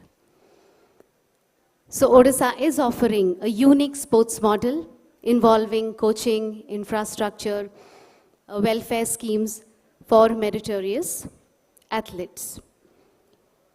We are also Odisha is promoting and raising awareness about indigenous sports and games. I'd like to conclude my talk with a quote. I have always liked this one. We cannot always build the future for our youth, but we can build our youth for the future. Meaningful indeed. If I had to describe the youth in 3 words, they would be power, change, and hope. So to all the jewels here today, I wish you good luck, and you are the leaders, you will be the leaders of tomorrow, and I wish you a great future. And now I would like to sing a few lines for you, and really would like you all to join with me, because they say, and I believe, that music heals the wounds that medicine cannot touch.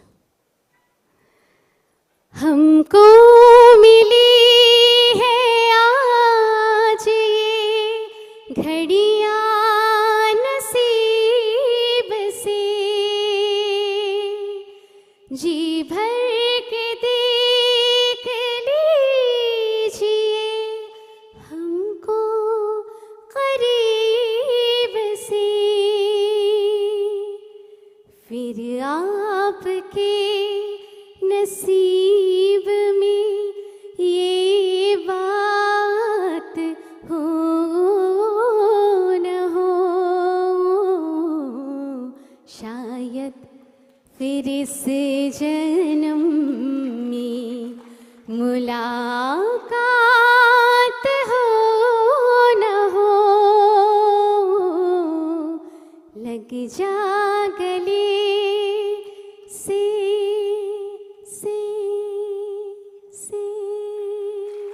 Thank you.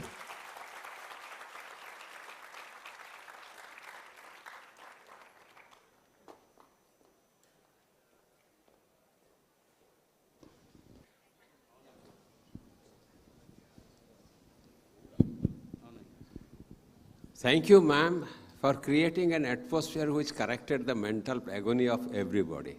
She actually formed the foundation of excellent mental health.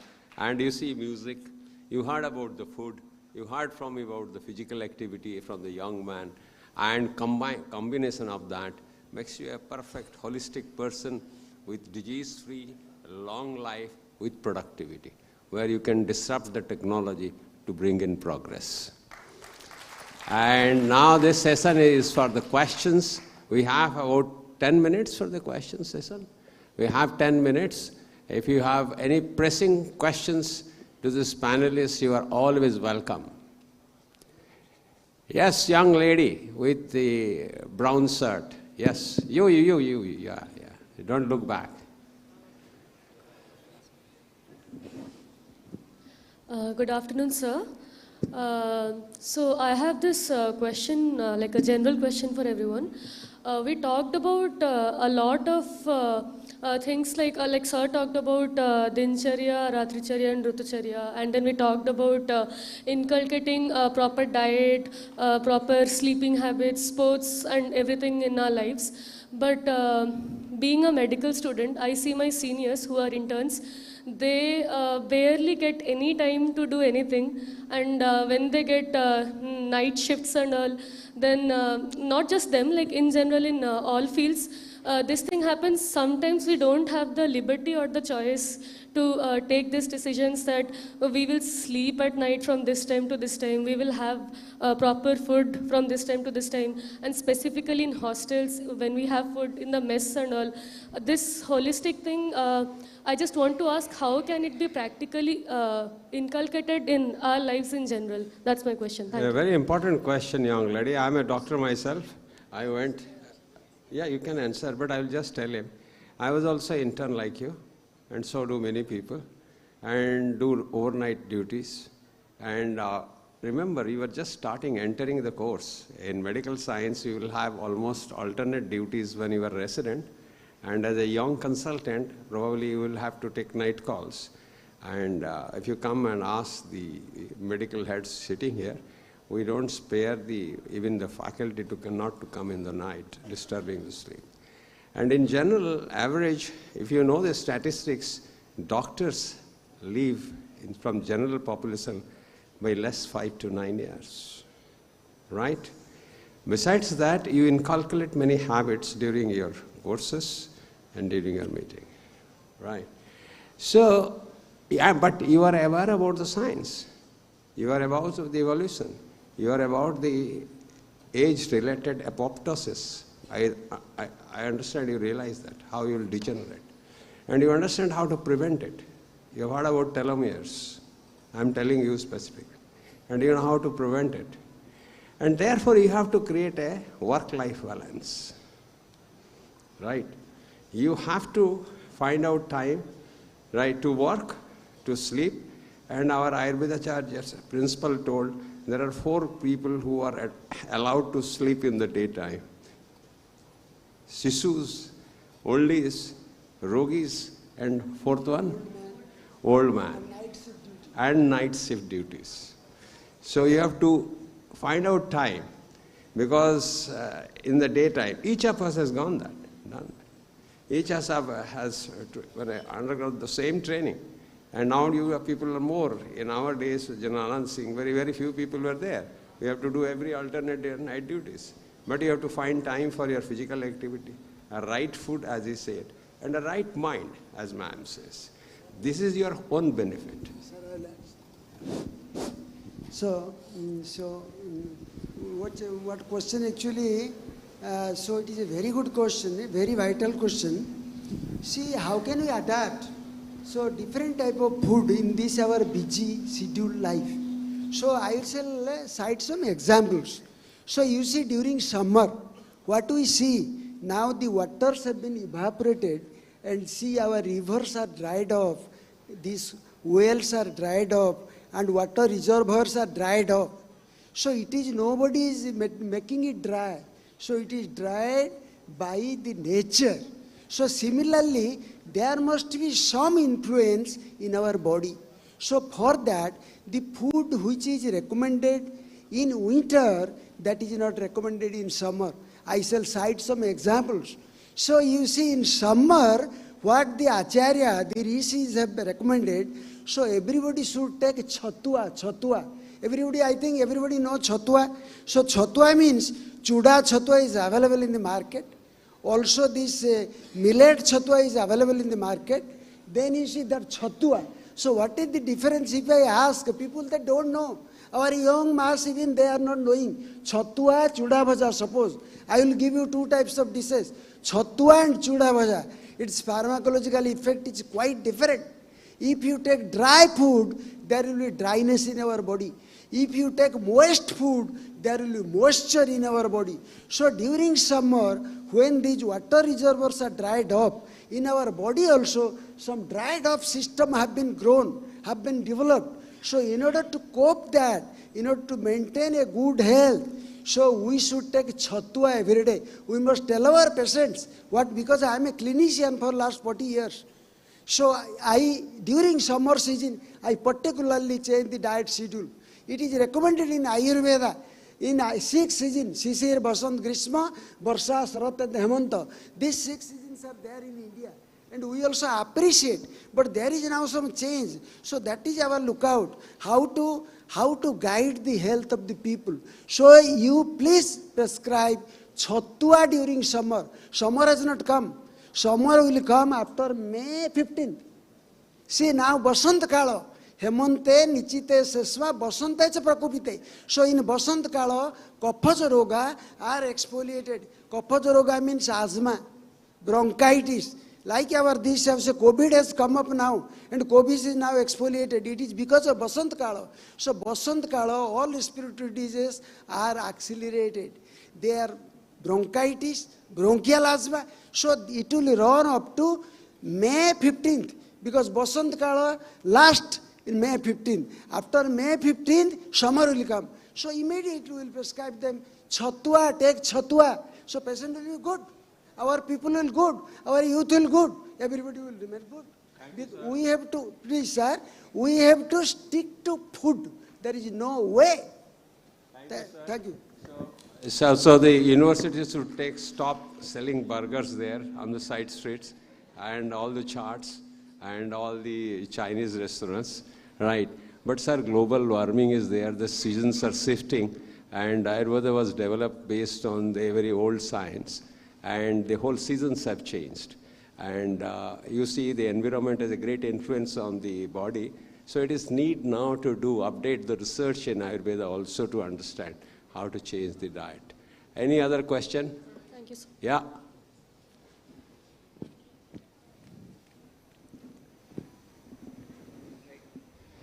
जोर से बोलो, ताकत है। नमस्ते sir, मैं पहले Nazia ma'am को बोलना चाहता हूँ कि मैं आपके पिताजी का बहुत बड़ा फ़ैन हूँ और आज जो आपने यहाँ पे बोल रहे थे उस समय मैं उड़ीसा का युवा हूँ और उस नाते आपके बात को बहुत ध्यान से सुन रहा था मैम। लेकिन बहुत सारे ऐसे जो वास्तविक स्थिति है उसका कंट्राडिक्शन आपके बातों से मेरे को लगा और ये मैं थोड़ा आपसे रूबरू होना चाहता हूँ। आपने बोला कि गवर्नमेंट ऑफ उड़ीसा ने बहुत सारे काम किए हैं और आपने बिरसा मुंडा स्टेडियम से लेके बहुत सारी चीज़ों के ऊपर फोकस किया। I would like to ask this questions to you. मैंने ये पूछना चाहता हूँ कि मैं एक इंडियन एक्सप्रेस का अक्टूबर 2022 का एक अच्छा स्टोरी उड़ीसा के मेंटल हेल्थ के बारे में आया था, उसको कोट करते हुए बोलना चाहता हूँ कि 2019 में सिर्फ भुवनेश्वर एम्स को जितना पेशेंट विजिट करते थे रिगार्डिंग मेंटल इश्यूज, 2022 तक ये नंबर डबल हो चुका था। लगभग 60-65 around people who are visiting Bhubaneswar AIIMS by 2019. It was almost doubled till 2022 and उसके साथ ही जो NCRB का रिपोर्ट भी वो भी बोलता है कि 2019 तक जितना उड़ीसा में सुइसाइडल रेट था वो 2022 आते आते लगभग 26%, मतलब 25% वो उसका रेट भी बढ़ गया है। मतलब ये सारे जो चीज़ें हुआ उसके पीछे जो इंडियन एक्सप्रेस का सर्वे बोलता है वो बोलता है कि सबसे बड़ा रीजन इसके पीछे क्या है। इसके पीछे सबसे बड़ा रीजन ये है कि उड़ीसा में जॉब्स की कमी और रिलेशनशिप इश्यूज, ये सेकंड में आता है। लेकिन सबसे बड़ा वजह जॉब्स की कमी है, ये भी एक चीज़ है जो गवर्नमेंट ऑफ उड़ीसा को क्या टेक करना चाहिए था। और दूसरा चीज़ मैं ये बोलना चाहता हूँ कि मैम आपने बिरसा मुंडा स्टेडियम के बारे में बात किया। When we talk about agenda for youth, we should talk about agenda for youth, it's not agenda for politics. Birsa Munda stadium में कितने आम उड़िया युवक जाके खेलेंगे और कितने लोगों के लिए ये खुला जाएगा, that is my question. And second thing is that being from a very humble background, और मैं जो है मेरा पूरा जो करियर था, मैं सरकारी विद्यालय, उसके बाद सरकारी कॉलेज, सरकारी इंटरमीडिएट स्कूल, सरकारी यूनिवर्सिटी, इसी में पढ़ के बड़ा हुआ हूँ। मैं बोलता हूँ कि 98% स्कूल्स में उड़ीसा के जो गवर्नमेंट स्कूल्स है वहाँ पे, my question is that, my question I am putting, you should not interfere. My question is that कि इन 99% of government school you can not find A proper playground. जो उड़ीसा का हालत, मतलब अभी का जो स्कूल का हालत है, और अगर कहीं भी स्कूल के पास प्लेग्राउंड होगा तो वो उस तरह का प्लेग्राउंड होगा जहाँ पे मतलब गाय ग्रेजिंग करते होंगे या फिर बकरियाँ चढ़ते होंगे, उसी तरह का प्लेग्राउंड में उड़ीसा के युवक खेलते हैं। Birsa Munda stadium is something that is for agenda, we can say it is not agenda for youth, agenda for politics. And the thing I would like to say, Orissa में 70% स्कूल्स में फिजिकल एजुकेशन टीचर नहीं है ma'am, 70% school में। और उड़ीसा के विद्यालय में हफ्ता में सिर्फ 45 मिनट्स खेल के लिए दिया जाता है, सिर्फ 45 मिनट्स। ये है जो उड़ीसा के करंट सिचुएशन है, खेल का है। और मेंटल काउंसलिंग के लिए कोई भी सिचुएशन नहीं है, कोई भी, मतलब आप अगर फिलहाल 2-3 सालों में उड़ीसा के यूनिवर्सिटीज और कॉलेज के कितने सारे बच्चियाँ सुइसाइड करते हुए आपको मिले होंगे, जिनका न्यूज़ आया होगा, रैगिंग हुआ है, मेंटली अब्यूज हुए हैं वो लोग, और स्ट्रेस में आके सुइसाइड किए हैं, उसका रिजल्ट कुछ भी नहीं लिया है। सो आई वुड लाइक टू से that when we talk about Y20 consultation and when we talk about the future of India, when we talk about the future of Odisha also, when we talk about the 4.5 crore population in Odisha, we should talk about the proper policy and its proper implementation, ma'am. Thank you very much. What the young man is trying to say, there are two aspects of health. He is trying to say, besides your personal interest of physical activity, mental and physical health and preventing disease, there should be also the government initiative. Number one, he pointed out, and number two, community participations, right? And emphasizing on preventing health and promoting health strategy, which should be a proper program starting from schools. Your point is well taken, sir. This is very common knowledge in many of the developed countries, which actually, and the sports activity in every school given paramount. For example, this is a university which has completely inbuilt stadium of outdoor, indoor, and sports and youth activity are encouraged tremendously. And this is a university. Yeah. Ma'am is not at all saying that. Ma'am is saying Odisha has created infrastructure for international game. You are trying to emphasize a point that it should be started at the grassroots level, starting from schools, providing adequate facility for physical activity, as well as promoting physical activity, promoting sports with a community participation. That will be holistic and more people will be influenced. Very well taken point, sir. That's right also. Definitely you have a very good point, and I really appreciate, and you are I feel one of the brightest representatives of the youth. You've come with this, as Professor Acharya said, that that this agenda for youth, as sir said, that lot of things have been done and there's yet more to be done. So I would cite a very small example, which is a real life experience. Way back in 2000, when I participated in the reality shows in Mumbai, Meri Awaaz Suno, Sonu Nigam host karte the, Saregama. People didn't know where is Odisha. So when I would tell them, आप कहाँ से हैं? मुझे पूछा गया तो मैं ओडिशा से हूँ. ओडिशा? वो कहाँ है? I used to feel very bad, and sometimes I, as a young girl, would feel that, oh, maybe I shouldn't say. So don't you feel the Odisha then and today, the Odisha is known in the entire globe for its work.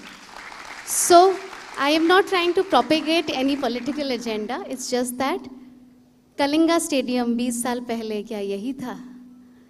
Indigenous sports की मैंने बात की. आपको पता है indigenous sports, there is a tribal game जिसको चक्री बोलते हैं, है ना? जैसे गिल्ली डंडा है, kho kho. There are a lot of activities which have been taken, and yes, because in today's digital world and competitive world, we don't have time for sports. How many of us do take out time, like out of their daily regime, and go out for 2 hours of running or jogging? Or so we can afford a PlayStation, but can a rural छोटा सा बच्चा गांव में क्या वो 20,000 का खरीद सकता है, खेल सकता है? The whole motive is that we have to promote these things. And your point is definitely well taken. Thank you. Ma'am, गांव का बच्चा ज़्यादा खेलता है, आपका स्कूल का बच्चा खेलता नहीं है. Now the demographic gap is being fulfilled. This is hard science, right? But points are well taken. You have all realized the importance of physical activity. Each person is trying to emphasize one aspect of an elephant. Somebody is trying to show his tusk. Somebody is trying to pinpoint on his legs. It is a holistic activity, and every level you need community participation. Any other questions? Or otherwise it's time for your lunch, and our registrar is showing me fingers. Yes, one question. I can take one question before closing. Yeah, so many questions, so many young people. Good afternoon, everyone, the great panelists. It's really nice to hear from each one of you. This side, Dheeraj Chadha from Kalinga Institute of Social Sciences. Sir, my question to you is, what is the time duration one should find for the exercise or meditation or music in each day? Because the time which is being given, the life has become mundane and very tough day by day. So that I will answer you as a physician. And sir, one more slide once I would like to add is, student, and what is the message for the young masses and the students? Like, students are confused among so many things. Homeopathy, allopathy, कौन सी medicine लें, Ayurveda, yoga, music, what else? So students are very much confused in the state of chaos. So many yoga gurus are coming up, so many medicines are coming up, so many exercises are coming up. Which is the right platform to perform?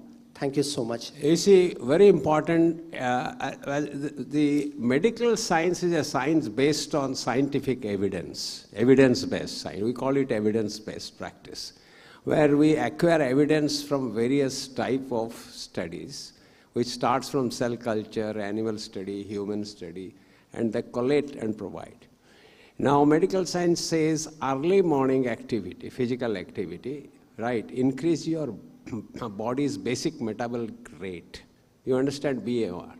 So the whole day, after that you are active in daytime, as Ayurveda, this professor of Ayurveda told, you should not sleep. It is active. So you are continuing the physical activity throughout the body if you do it early in the morning. But problem is you may not find time. So probably the next best time is towards the evening if you have a time there. Because remember, to do a physical activity, there are definite limits. You should put pain to your body. You should strain you should sweat, right?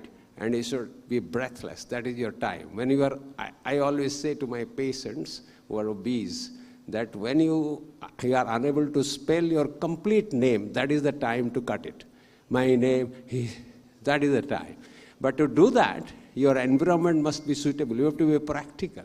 You have to be able to do, if you ask him to run at 12 to 2 in this April, you will not do it, right? So make it more implementable, more compliant. This time is suitable, right? Second question is multiple sciences are there. You see, if you think today, you are searching for evidences.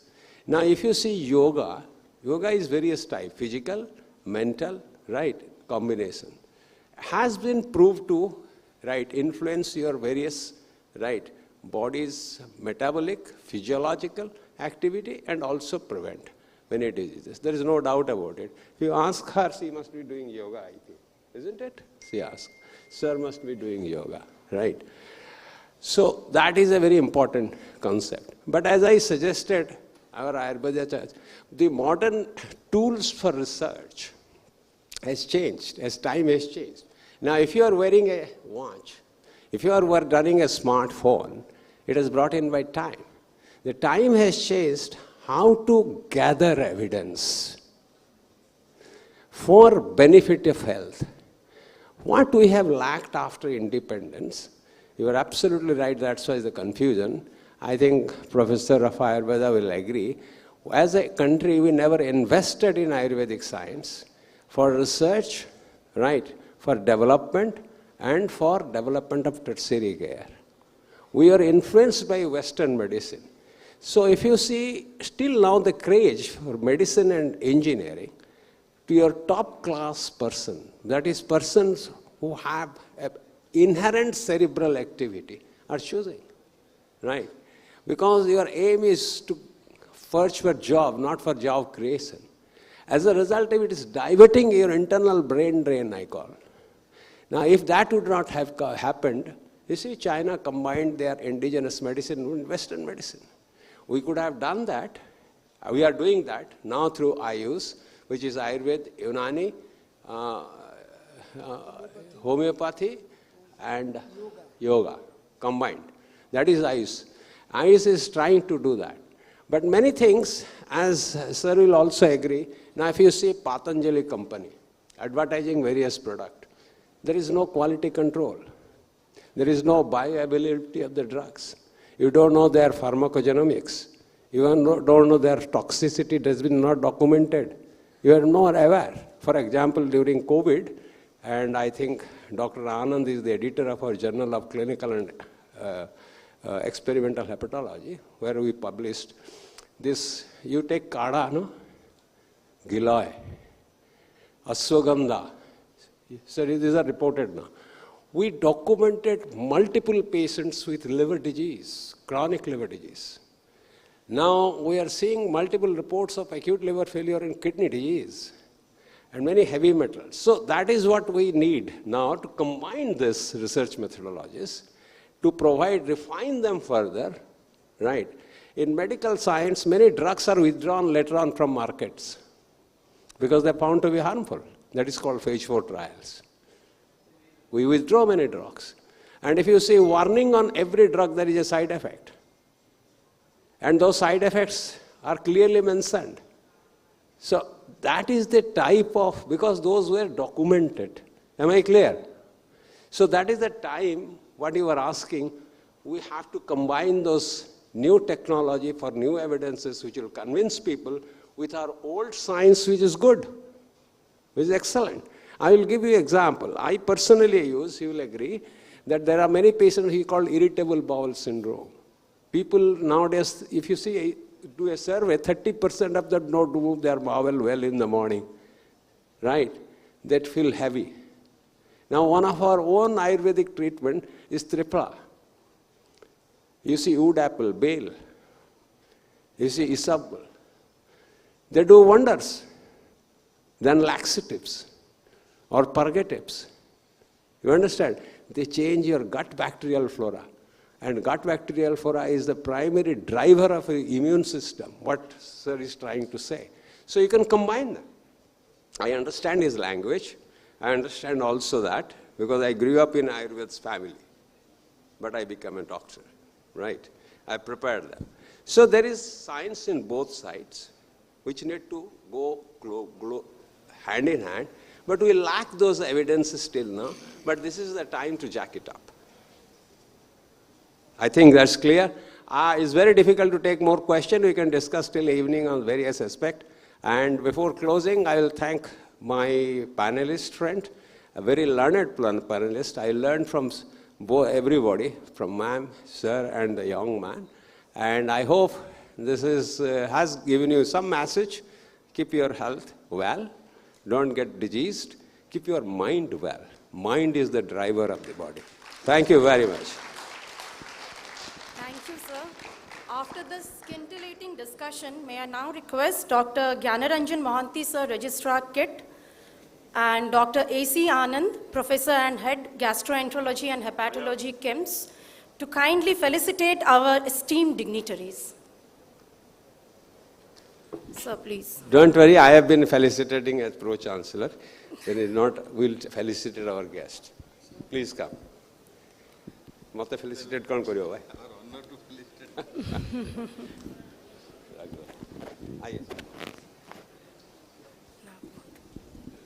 Dr. Acharya is my teacher, and it's a great honor to felicitate him.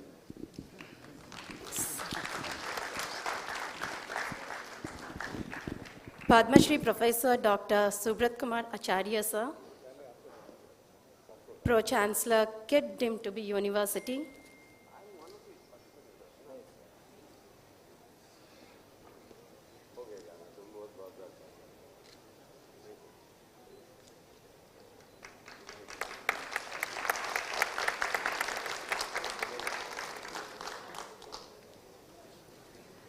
Professor Dr. Narayan Chandra Das, ex-principal, KIIT Ayurvedic College and Hospital, Ankushpur, Ganjam, Odisha.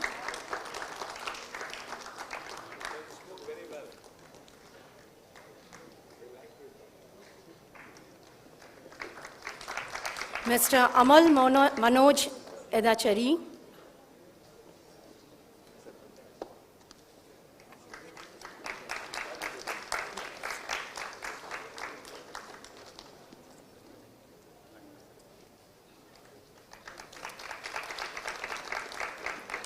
Ms. Nazia Alam, Give her a big hand.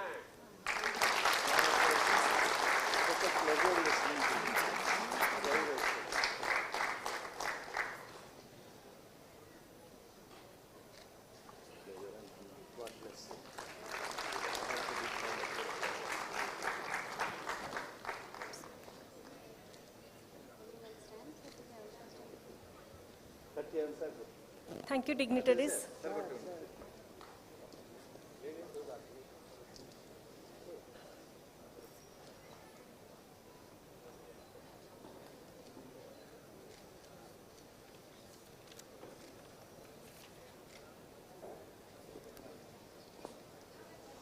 All the dignitaries are requested to take their seat of the dais.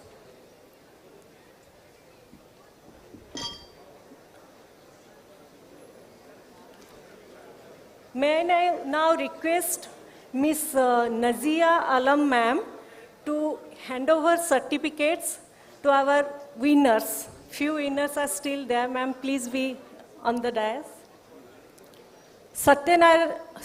Satyanarayan Sri Chandan from NYKS Bhubaneswar.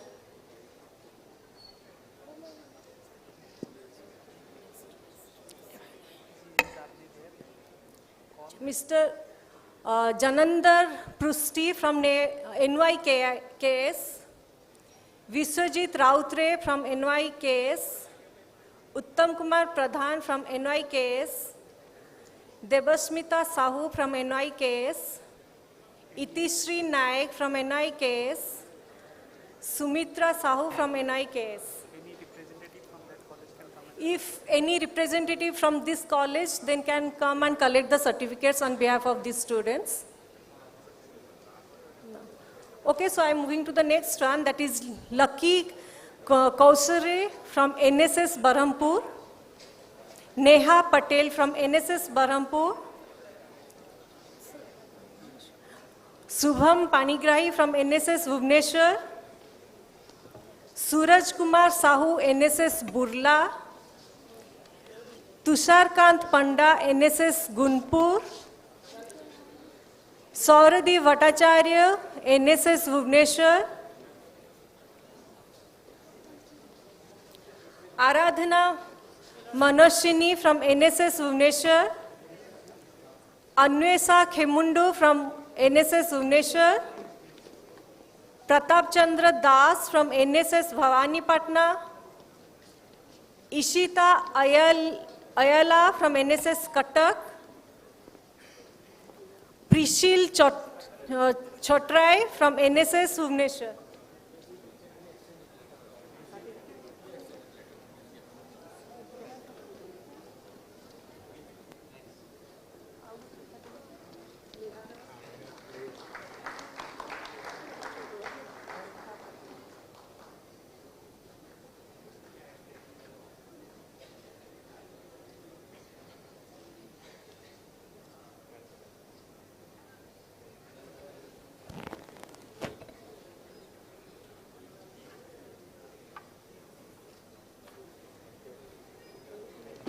Thank you. I request all of you to join again at 2 p.m. for the valedictory program of this Y20 consultation. All the student delegates are requested to move to their respective hostels for the lunch, and all the esteemed guests are requested for their lunch at Banquet Hall Campus 6. And again, I request all of you to join at 2 p.m. for the valedictory session. Thank you.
for the national anthem.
We extend a warm welcome to the Chief Guest, Sri Rohit Pujari, Honorable Minister of Higher Education, Government of Odisha, esteemed dignitaries from all over the world, senior functionaries of KIIT and KISS family, delegates, invited guests and students to the valedictory ceremony of the Y20 India Consultation 2023 organized by Kalinga Institute of Industrial Technology, KIIT deemed to be university under the aegis of Ministry of Youth Affairs and Sports, Government of India.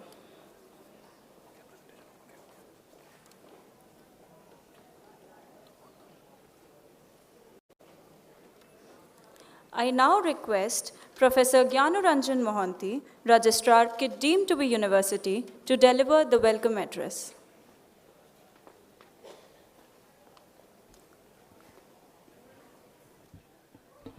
Thank you, Shweta ma'am. Namaskar.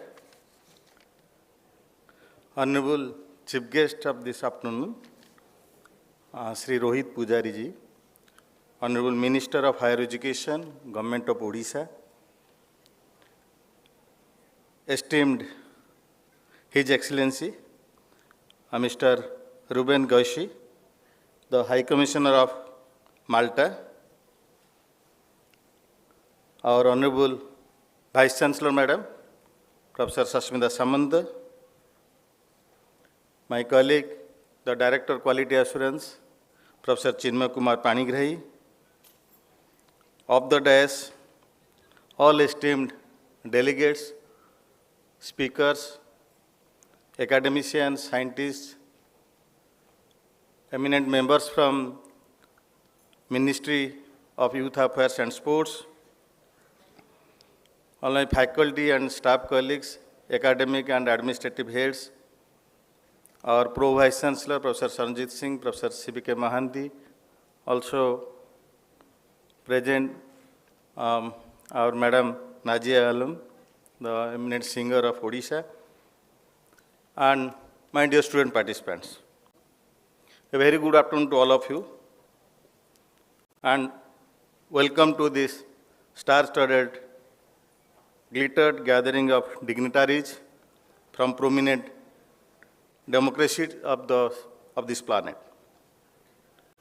I am honored to utter these words of greetings, especially on a day like this when KIIT University has hosted a platform for intellectuals to shape the future of youth, work and jobs. As a group of countries that have decided to come together for a better earth that bring to you messages from member nations to make this happen. So to begin with, on behalf of the university and on behalf of our honorable founder, KIIT and KISS, Professor Dr. Achyut Samant, it's my honor to welcome each and every member present here. It is also an honor to have the opportunity to express my gratitude to all the dignitaries present on the dais and off the dais. We are delighted to host the dynamic, young Minister for Higher Education in Odisha, Honorable Sri Rohit Pujari ji, as our chief guest. He is the alumni of BIT Mesra and is a representative of Redhakol, Sambalpur Vidhan Sabha constituency, and also he served as Deputy Chief Whip of Odisha government from 2014 to 2021. He was also conferred with the Times Powerman of the Year 2019 award for his exceptional role in politics and social work. So we are honored to welcome you, sir, to this August gathering. Your presence today in this valedictory session of Y20 Youth 20 Consultation has immensely enhanced its importance. We are eager to get valuable insights from your understanding contribution to the education sector of Odisha and as well as our country, India. It is also my honor and pleasure to welcome the Honorable Lawmaker, Mr. His Excellency, High Commissioner of Malta, Mr. Ruben Gashi. It's my honor and pleasure to welcome him. And our fondest greetings to him, the High Commissioner of Malta. We are very much fortunate to find him in the midst of all of us. We are already graced by him with his great remarks in the public speech yesterday. The portion of inspiration served by him shall be cherished by us for a long time. I am sure today's deliberation and his ideas will certainly provide guidance to the youths present here. Also, this is my honor and to welcome our Honorable Vice Chancellor, KIIT University, Professor Dr. Sasmita Samanta ma'am, who has provided his unwavering support and guidance in organizing this Y20 consultation. And I am sure her address would undoubtedly encourage the young minds present here.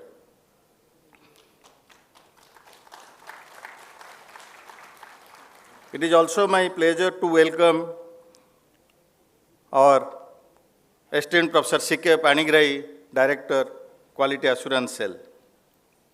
And finally, it's my honor to welcome all the honored guests, speakers, academicians, scientists, members from Youth Affairs and Sports Ministry, Government of India, the delegates, and our faculty members, staff members, academic and administrative heads are present here.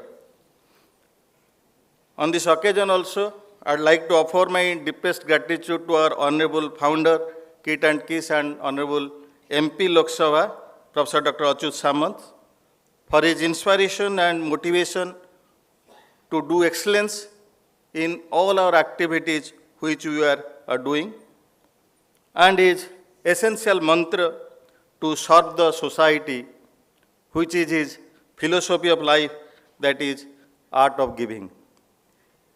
He appreciates the balance between power of technology and power of humanism. Once again, you are all welcome to this validity session of 2 days long Youth 20 consultation under the aegis of Ministry of Youth Affairs and Sports, Government of India, which has conducted here parallelly in 5 different campuses, in 5 different auditoriums, participated by more than 5,000 delegates. Let the unity show and let the ideas flow. So thank you all. Jai Hind.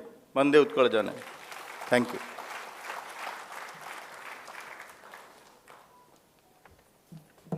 Thank you, sir. I kindly request His Excellency Mr. Ruben Gauci, High Commissioner of Malta to India, to deliver his address.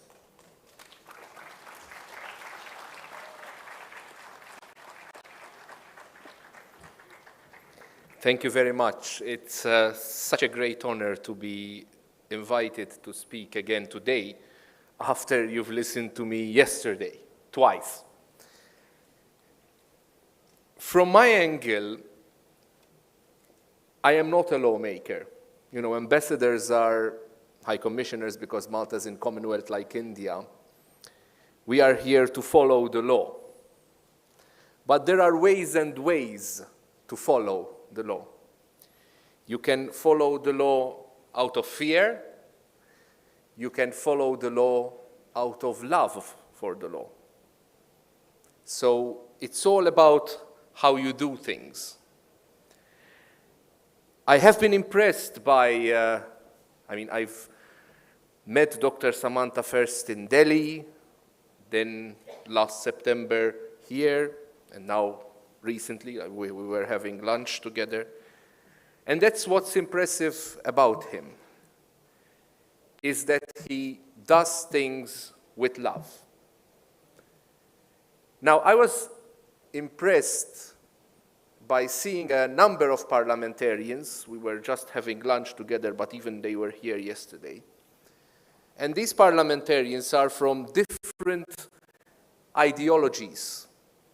So there was a parliamentarian from the Labour Party in the UK, and and congressmen from the Republican Party in the US, and Christian Democrats and Social Democrats, etc.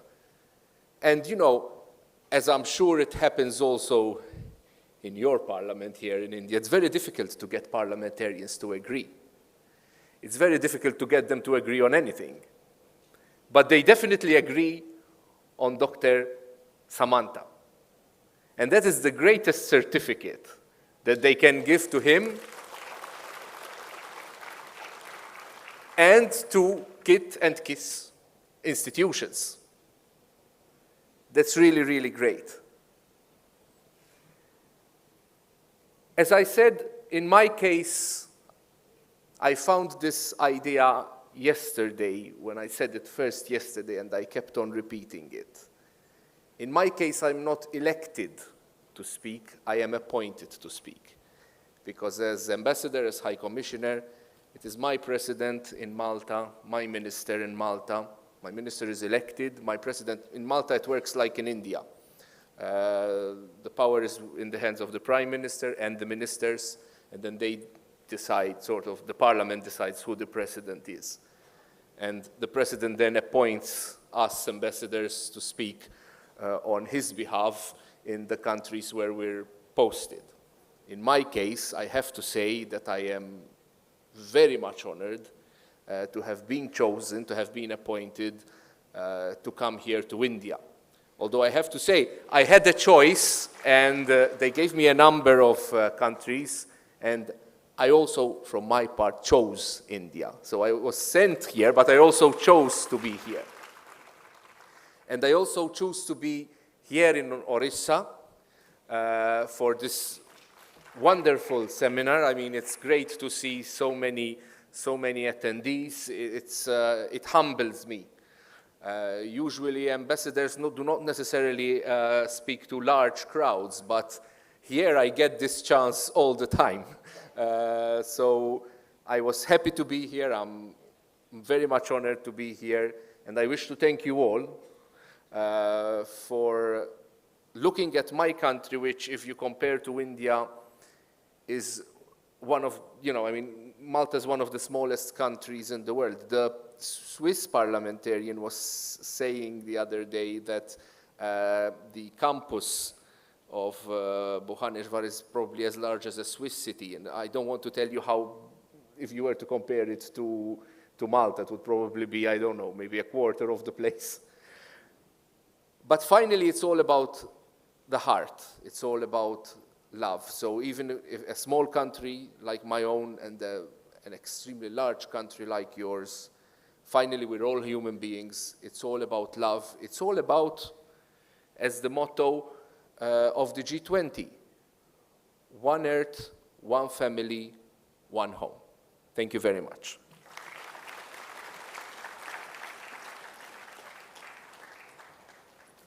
Thank you, sir. I kindly request Professor Sashmita Samant, Honorable Vice Chancellor, KIIT deemed to be University, to deliver the address.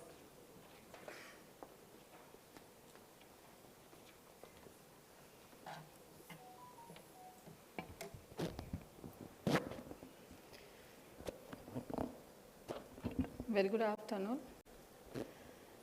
Honorable Minister of Education of the state and chief guest of this Y20 Consultation Summit in KIIT, Sri Rohit Pujari ji. Honorable High Commissioner of Malta, Mr. Ruben Gossi, just we heard him. Our own respected Registrar, Professor Mohanty, respected Director of Quality Assurance, Professor Panigrahi, of the dais, all the members of KIIT and KISS family, delegates, speakers, attendees, students from all the 50 colleges present here.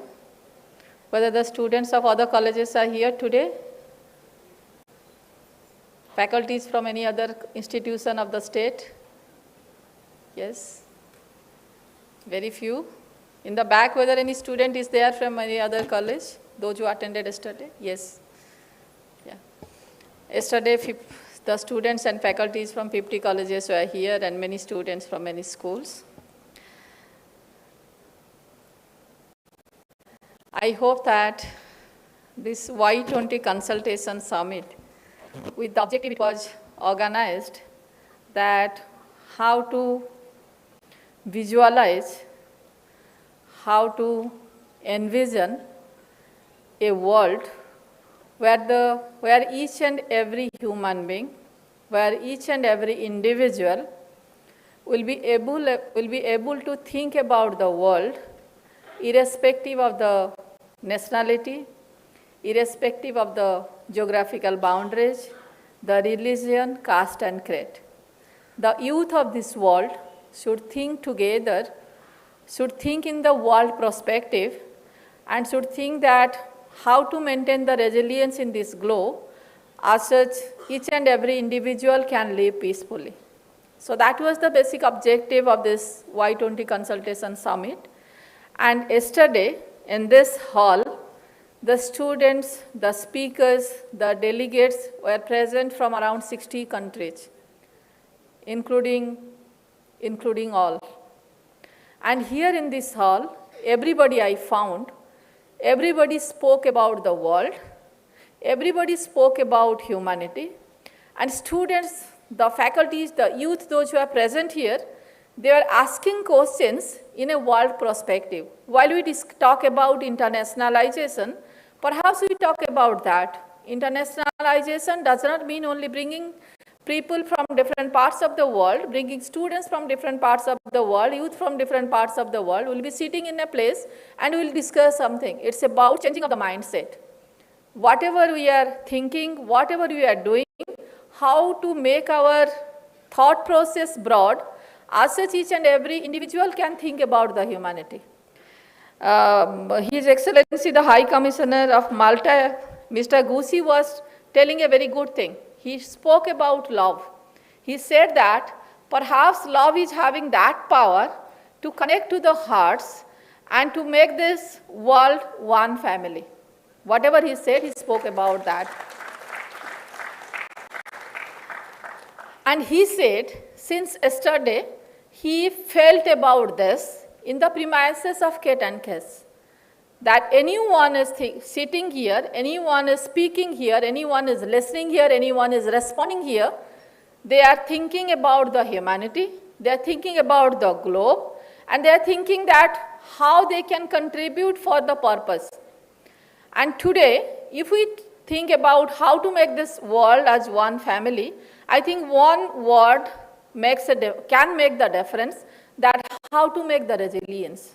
When we talk about the resilience in the city, resilience in the technology, resilience in the system, but I think the most important is that how to bring resilience into our thoughts. how to bring resilience into our hearts.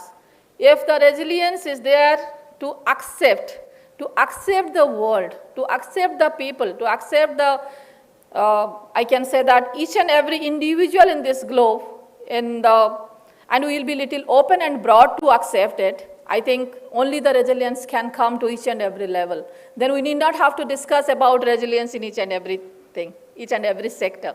So first is that a resilience should come to our thoughts and to our hearts. When to the mind and heart the resilience is coming, then only this world can be one family. And the responsibility is with the youth. And here, the youth of this country has the major role, because now India stands in this world being the youngest country, and 65% of the population of this country are youth. And I think that perhaps the youth, the group of youth, those who are committed to learn, grow, and contribute.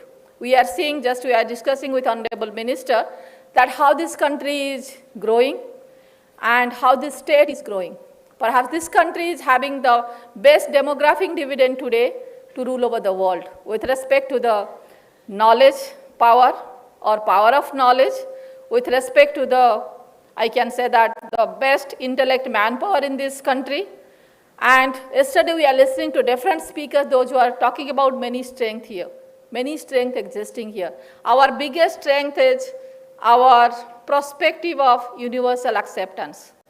In this country, maybe this is a very big country, for that in the grooming process, in a social system, the universal acceptance is the key role where the people are very broad to accept. And the basic objective of this YTOT consultation, that how we can think in the global perspective, it can be climate change, it can be environment, it can be skill, it can be education, anything.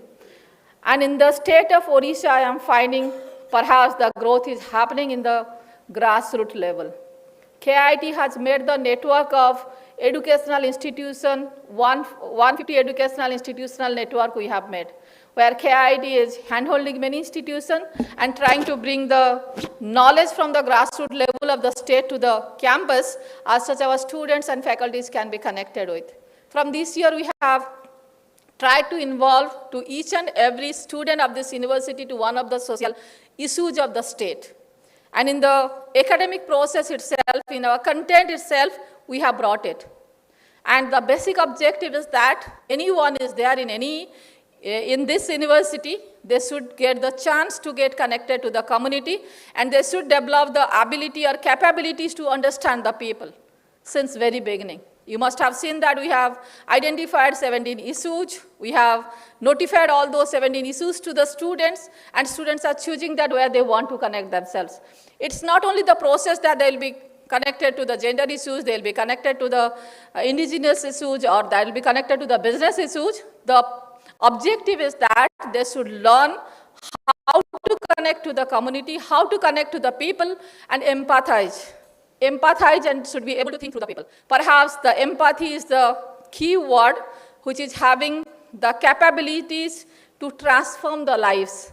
Today the definition of success is not confined of studying well, getting a job, growing socially, growing professionally, and having lots of wealth. Perhaps it is not confined to that. Today when we talk about success, I think somewhere in the back of our mind or inside our heart, we all understand that how much we are creating impact in the globe. Perhaps today the definition of success has come to that level. So if that is coming to our heart, that is coming to our mind, and our basic objective in doing anything in this globe to make this world better, perhaps we all can make the world better. And the youth of this country is having that potential. I was listening to Mr. Gusi very sincerely, and whatever he has said, the word love is the magic word which is having the potential to connect to the globe. The state is also growing very fast. I was discussing with our Honorable Minister. We have made the network, students are getting connected, faculties are getting connected, but we should think that in next 3-4 years, how we can create the impact in the state, how we can bring more and more regional issues and give solution to that, how to make it more interactive. It's not that we are doing in the network, we are doing some bigger role, somebody is doing some smaller role. We are making the network. I always say to all the member institutions that we all are having different level of capabilities. If I am having good infrastructure, they are more connected to the communities. They own the community issues much seriously than me, because I am not living in that place, in that position. So the faculty, students of that institution, of that community, they own all the issues of that community in a much stronger way than me. So we want to bring that knowledge, that grassroots level knowledge to my campus. That is my basic objective. So if that knowledge is not coming to any university, university will be stagnant. Till now, this university is maintaining relevance in the globe. It's because every day we are trying to bring some new knowledge to the campus, either through the research or through bringing new faculties, bringing students from different parts of the globe. When students are coming from 60 countries, unknowingly, we don't understand that. But the knowledge from all those countries are coming to the campus. Slowly we are owning those knowledge, either by interaction or by listening to them or by living with them in the same campus. But we are not realizing this. So from all those institutions also, we want to bring the indigenous knowledge to the campus, because now this country has understood that if this country wants to grow, we have to bank upon on our indigenous knowledge and get the solution, get the system, bring the system into the place, how to make those indigenous knowledge international, how to reorient, restructure, or revamp, or how to make the technological intervention in those areas and to bring it to the international level. So everywhere the effort is there. All the big institutions, industries, technocrats, entrepreneurs, all are trying very hard for that. And in last 3 years, the COVID has taught each and every individual in this globe that whatever we are doing, everywhere the human perspective should be the first priority. It can be technology, it can be governance, it can be system, institution, everywhere the human and humanity, those two things play the major role, where I think that KIIT and KISS are doing since beginning. So thanks to each one of the individual for being present here. I would like to thank Honorable Minister for being present here, because he is the most, I can say, most popular, dynamic education minister of the state.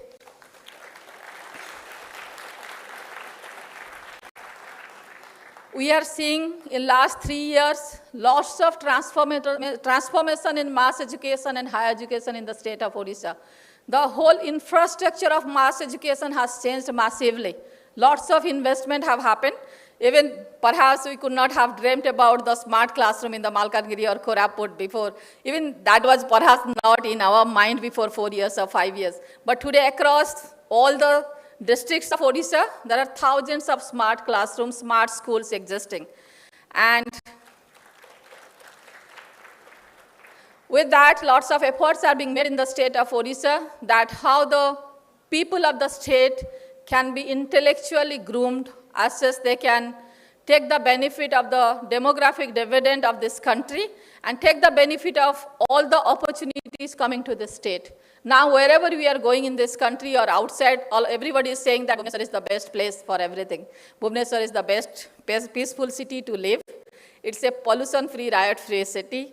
People are saying that that's the best place for the startups. So I hope that the state leadership has understood that grooming the human being, grooming the youth of the state is the first step to take the advantage of any opportunities coming to us. So it has happened. Now Bhubaneswar is known for many things, being the sports capital. Bhubaneswar is known for being the good startup hub. Many startups are coming. And many things, being a clean city, many things are happening in the state, in Bhubaneswar.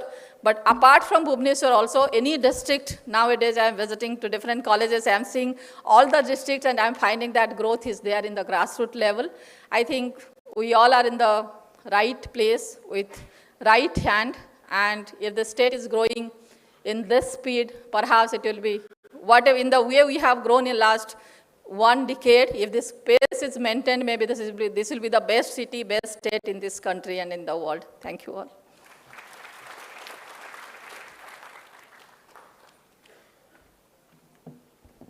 Thank you, ma'am. Now I kindly request Professor Sasmita Samant, Vice Chancellor, KIIT, Professor Gyanoranjan Mohanty, Registrar KIIT, and Professor Chinmay Kumar Panigrahi, Director Quality Assurance, to felicitate the Chief Guest, Shri Rohit Pujari, Honorable Minister of Higher Education, Government of Odisha.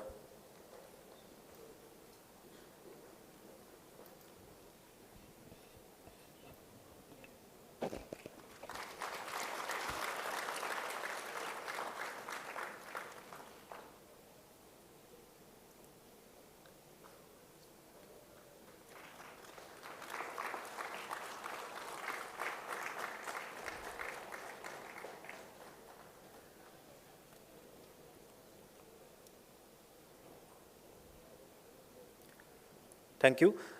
With great honor, I invite the chief guest of this valedictory ceremony, Shri Rohit Pujari, Honorable Minister of Higher Education, Government of Odisha, to deliver his address.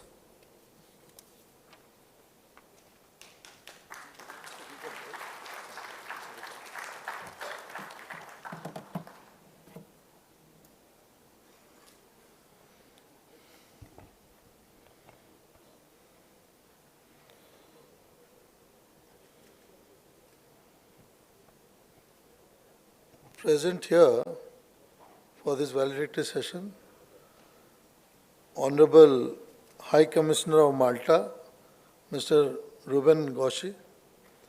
We have with us Honorable Vice Chancellor, KIIT University, Professor Susmita Samanta Madam. We have with us our Professor J.R. Mohanty, Registrar, KIIT University, and Professor Chinmay Kumar Panigrahi, Director, Quality Assurance, KIIT University, and all the esteemed guests in front of me, and all the educationists. I think Member of Parliaments are still there, or they have left now? They're there? Okay. All the esteemed Member of Parliament from India and abroad, from other countries, and ladies and gentlemen, my dear students, and my friends from media. First, I would like to congratulate all the youth present here and the students present here for being so patient and to be able to go through this entire last 2 days session. I think it's pretty exhaustive and very interesting also. And I understand all the sessions you had, I think whether it is the future of work, industry, innovations and future skills, empowering young scientists in governance, making sustainable a way of life, health, well-being and sports, and a few more. I am sure it must have been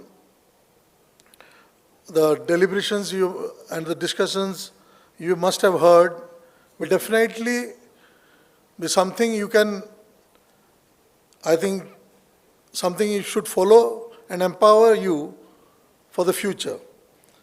And first, I would also like to thank KIIT University. Like, I understand they are now literally a brand ambassador to Orissa and for the country. Whether it is their founder, Achyut Samanji,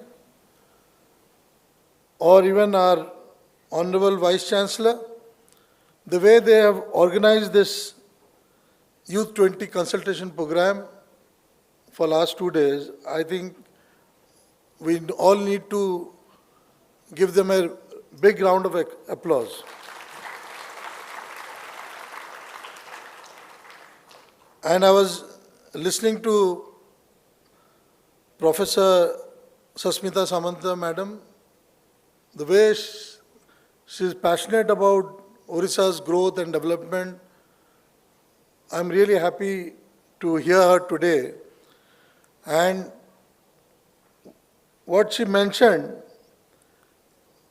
that today, fine, we think of growth, we think of making a big professional growth and all the challenges we have in life. But more than that, if we don't have compassion, if we don't have that emotional quotient, and unless we try to help the community and the people, I think all our professional success will have no meaning. So I thank her for her thoughts. I would also like to thank Mr. Ruben, what he mentioned, that I think today we are very positively thinking for the world. We're thinking for how our youth will be empowered in the future, how they will be more successful in their career, in their life. But more than that, unless what is happening in Ukraine and Russia, unless the war stops happening, I don't see any future for the world. And I'm very happy that I think what one earth, one family, one future, what it stands for is like, that is, it is time we have to think for, not only for our state, for our country, but we have to go beyond that. As it mentioned, one earth. We have seen how in the pandemic we have all been affected. There can be no boundaries. Similarly, today, whether it is climate change or global warming, everything, you cannot limit it with few countries, and you cannot limit it with a few nations. It is a global phenomenon, and I think we all should be careful, all should work. I am sure whatever deliberations you had for last 2 days will all help you to find solutions to all these problems. And as an education minister, I know the biggest challenge now, I feel in not only in my state or my country or the world, it is like how to create more employment and how to empower our youths and students with the new age technologies, with the future skills, which will help them be part of this transformational world in technology, and how to be part of the digital world, which is so rapidly changing.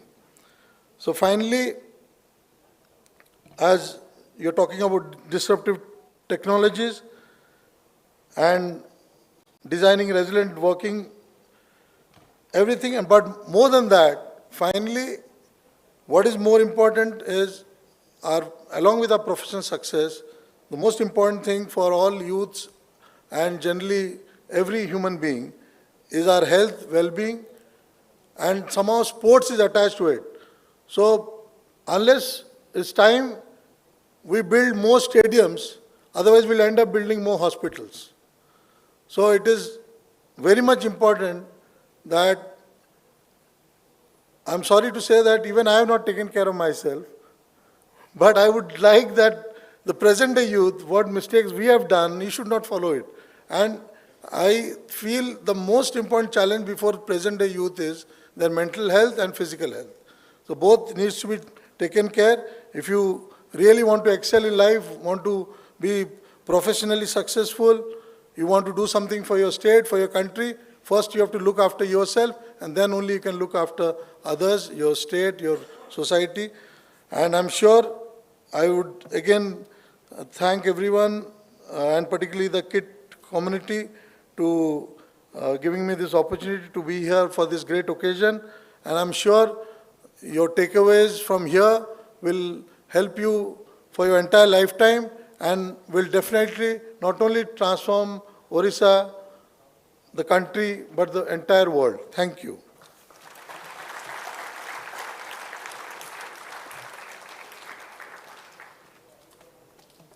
Thank you, sir. I now request Professor Chinmay Kumar Panigrahi, Director Quality Assurance, KIIT deemed to be University, to deliver a word of thanks.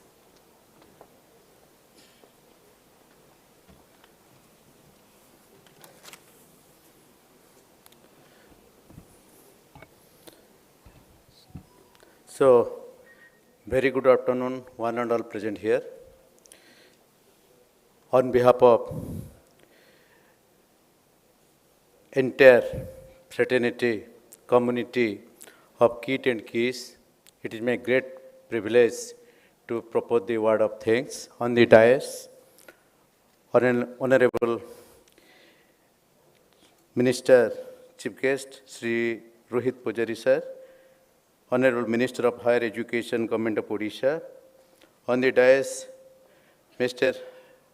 Robin Jesse, High Commissioner of Malta, our Honorable Vice Chancellor Madam, Professor Sasmita Samanta, Registrar Sir, Professor Gyanaranjan Mahanti, and of the dais, our Pro Vice Chancellor, Professor Saranjit Sir, Professor Sipika Mahanti Sir, and all the Dean Directors of different schools, Director General HR, Mr. Shivananda Mishra Sir, P.K. Sahu Sir, and all the faculty members, administrative functionaries, and my dear students. It is a great privilege for me for last 2 days, particularly Friday and Saturday. Yesterday was our Udiya New Year, Pana Sankranti, and I full and all the members who are present here, they have given a great support to make this function in a very successive manner. On behalf of entire community of KIIT and KIIS, I do welcome all the dignitaries, faculty members to this valedictory function Y20 Consultation 2023 under the aegis of Ministry of Youth Affairs, Sport and Sports, Government of India. I'll take 2 minutes to give simply a word of thanks. We are very much thankful to our Chief Guest, Sri Rohit Pujari, Sir, Honorable Minister of Higher Education, Government of Odisha, for his kind words during this session, which is a great motivation to all participants. Please have a big hand to our Chief Guest, Sir. I have listened to Sir's speech always. It's a great motivator for the students' community. And always Sir is thinking how the higher education will be a benchmark in our Odisha state. Similarly, our sincere gratitude to the, our sincere gratitude to eminent speakers, Mr. Ruben Gosi, High Commissioner Malta, and dignitaries who have been invited from India and also abroad. We are very much thankful. Our sincere thanks to our Honorable Vice Chancellor Madam for her kind presence and motivation during last 2 days for each aspect. And our sincere thanks to also Professor Arun Kumar Rai, Director Academics, and his entire team, Professor Venugopal Mahapatra Sir and his entire team, to make the from entry to exit to different challenges, to overcome different challenges, and also our Shamsundar Bevara Sir to distribute the different certificates to the school children and also different places, and our thanks to publication cell, our PR cell, Office of the Registrar, Office of the Vice Chancellor, Quality Assurance Cell, Printing and Media, and also Founder Office for their great support to this function. And last not but least, our sincere thanks to our students. On behalf of our organizing committee, we are very much thankful, hearty thanks to our honorable founder, KIIT and KIIS, Professor Achyuta Samanta sir, who is an educationist, social activist, and for his kind support to make this function in a very planned manner, and he is giving support 24/7. So, last not but least, each session coordinator for 5 places we have conducted around 8 plenary sessions, 4 public speeches, and what are the themes, sub-themes, it has been well planned by our Vice Chancellor. Please have a big hand to our Vice Chancellor, Madam. She is always thinking how youth, particularly student community, will be well connected with the KIIT system. This is a very good slogan, one earth, one family, one future. Thank you all.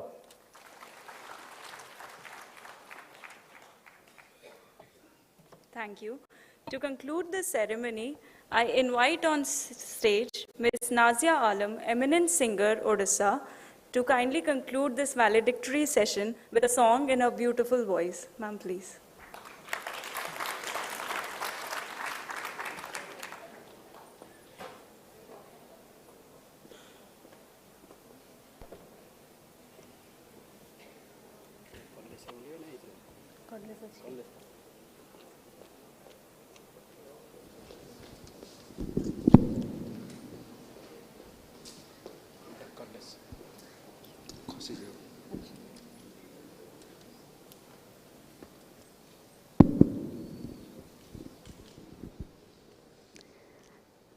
I'm once again humbled and really indeed honored to be sharing the dais with such eminent dignitaries. My greetings and gratitude to one and all. I strongly believe music connects, music heals, music brings people together. For all the youth here, you are the power, the change, and the hope, the future of our nation. I'd like to sing 2 lines for you all.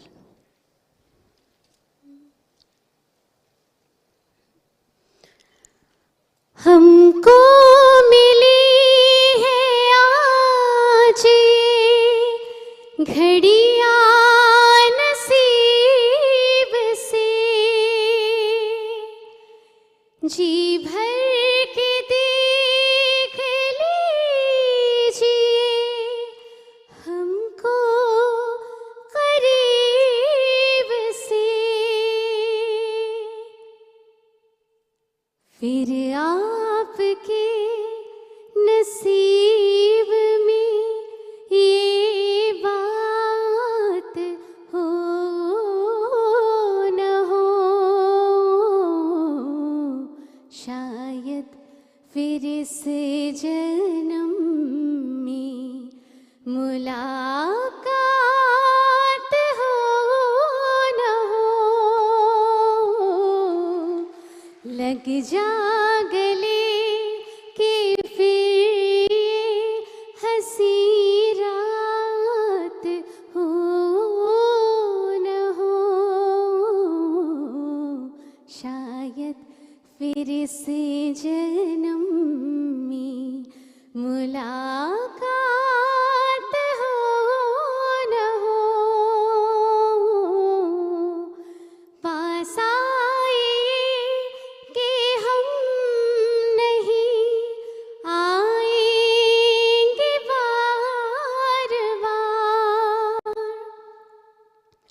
बाहें गले में डाल के हम रोले jar jar, आँखों से फिर ये प्यार की बरसात हो न हो, शायद फिर इस जन्म में मुलाकात हो न हो। जागले से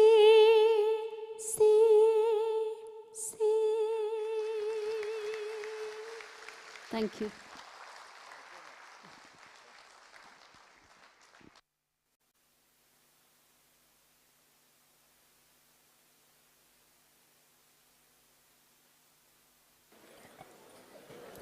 Thank you so much, ma'am. With this beautiful performance, we end this valedictory ceremony and the Y20 consultation.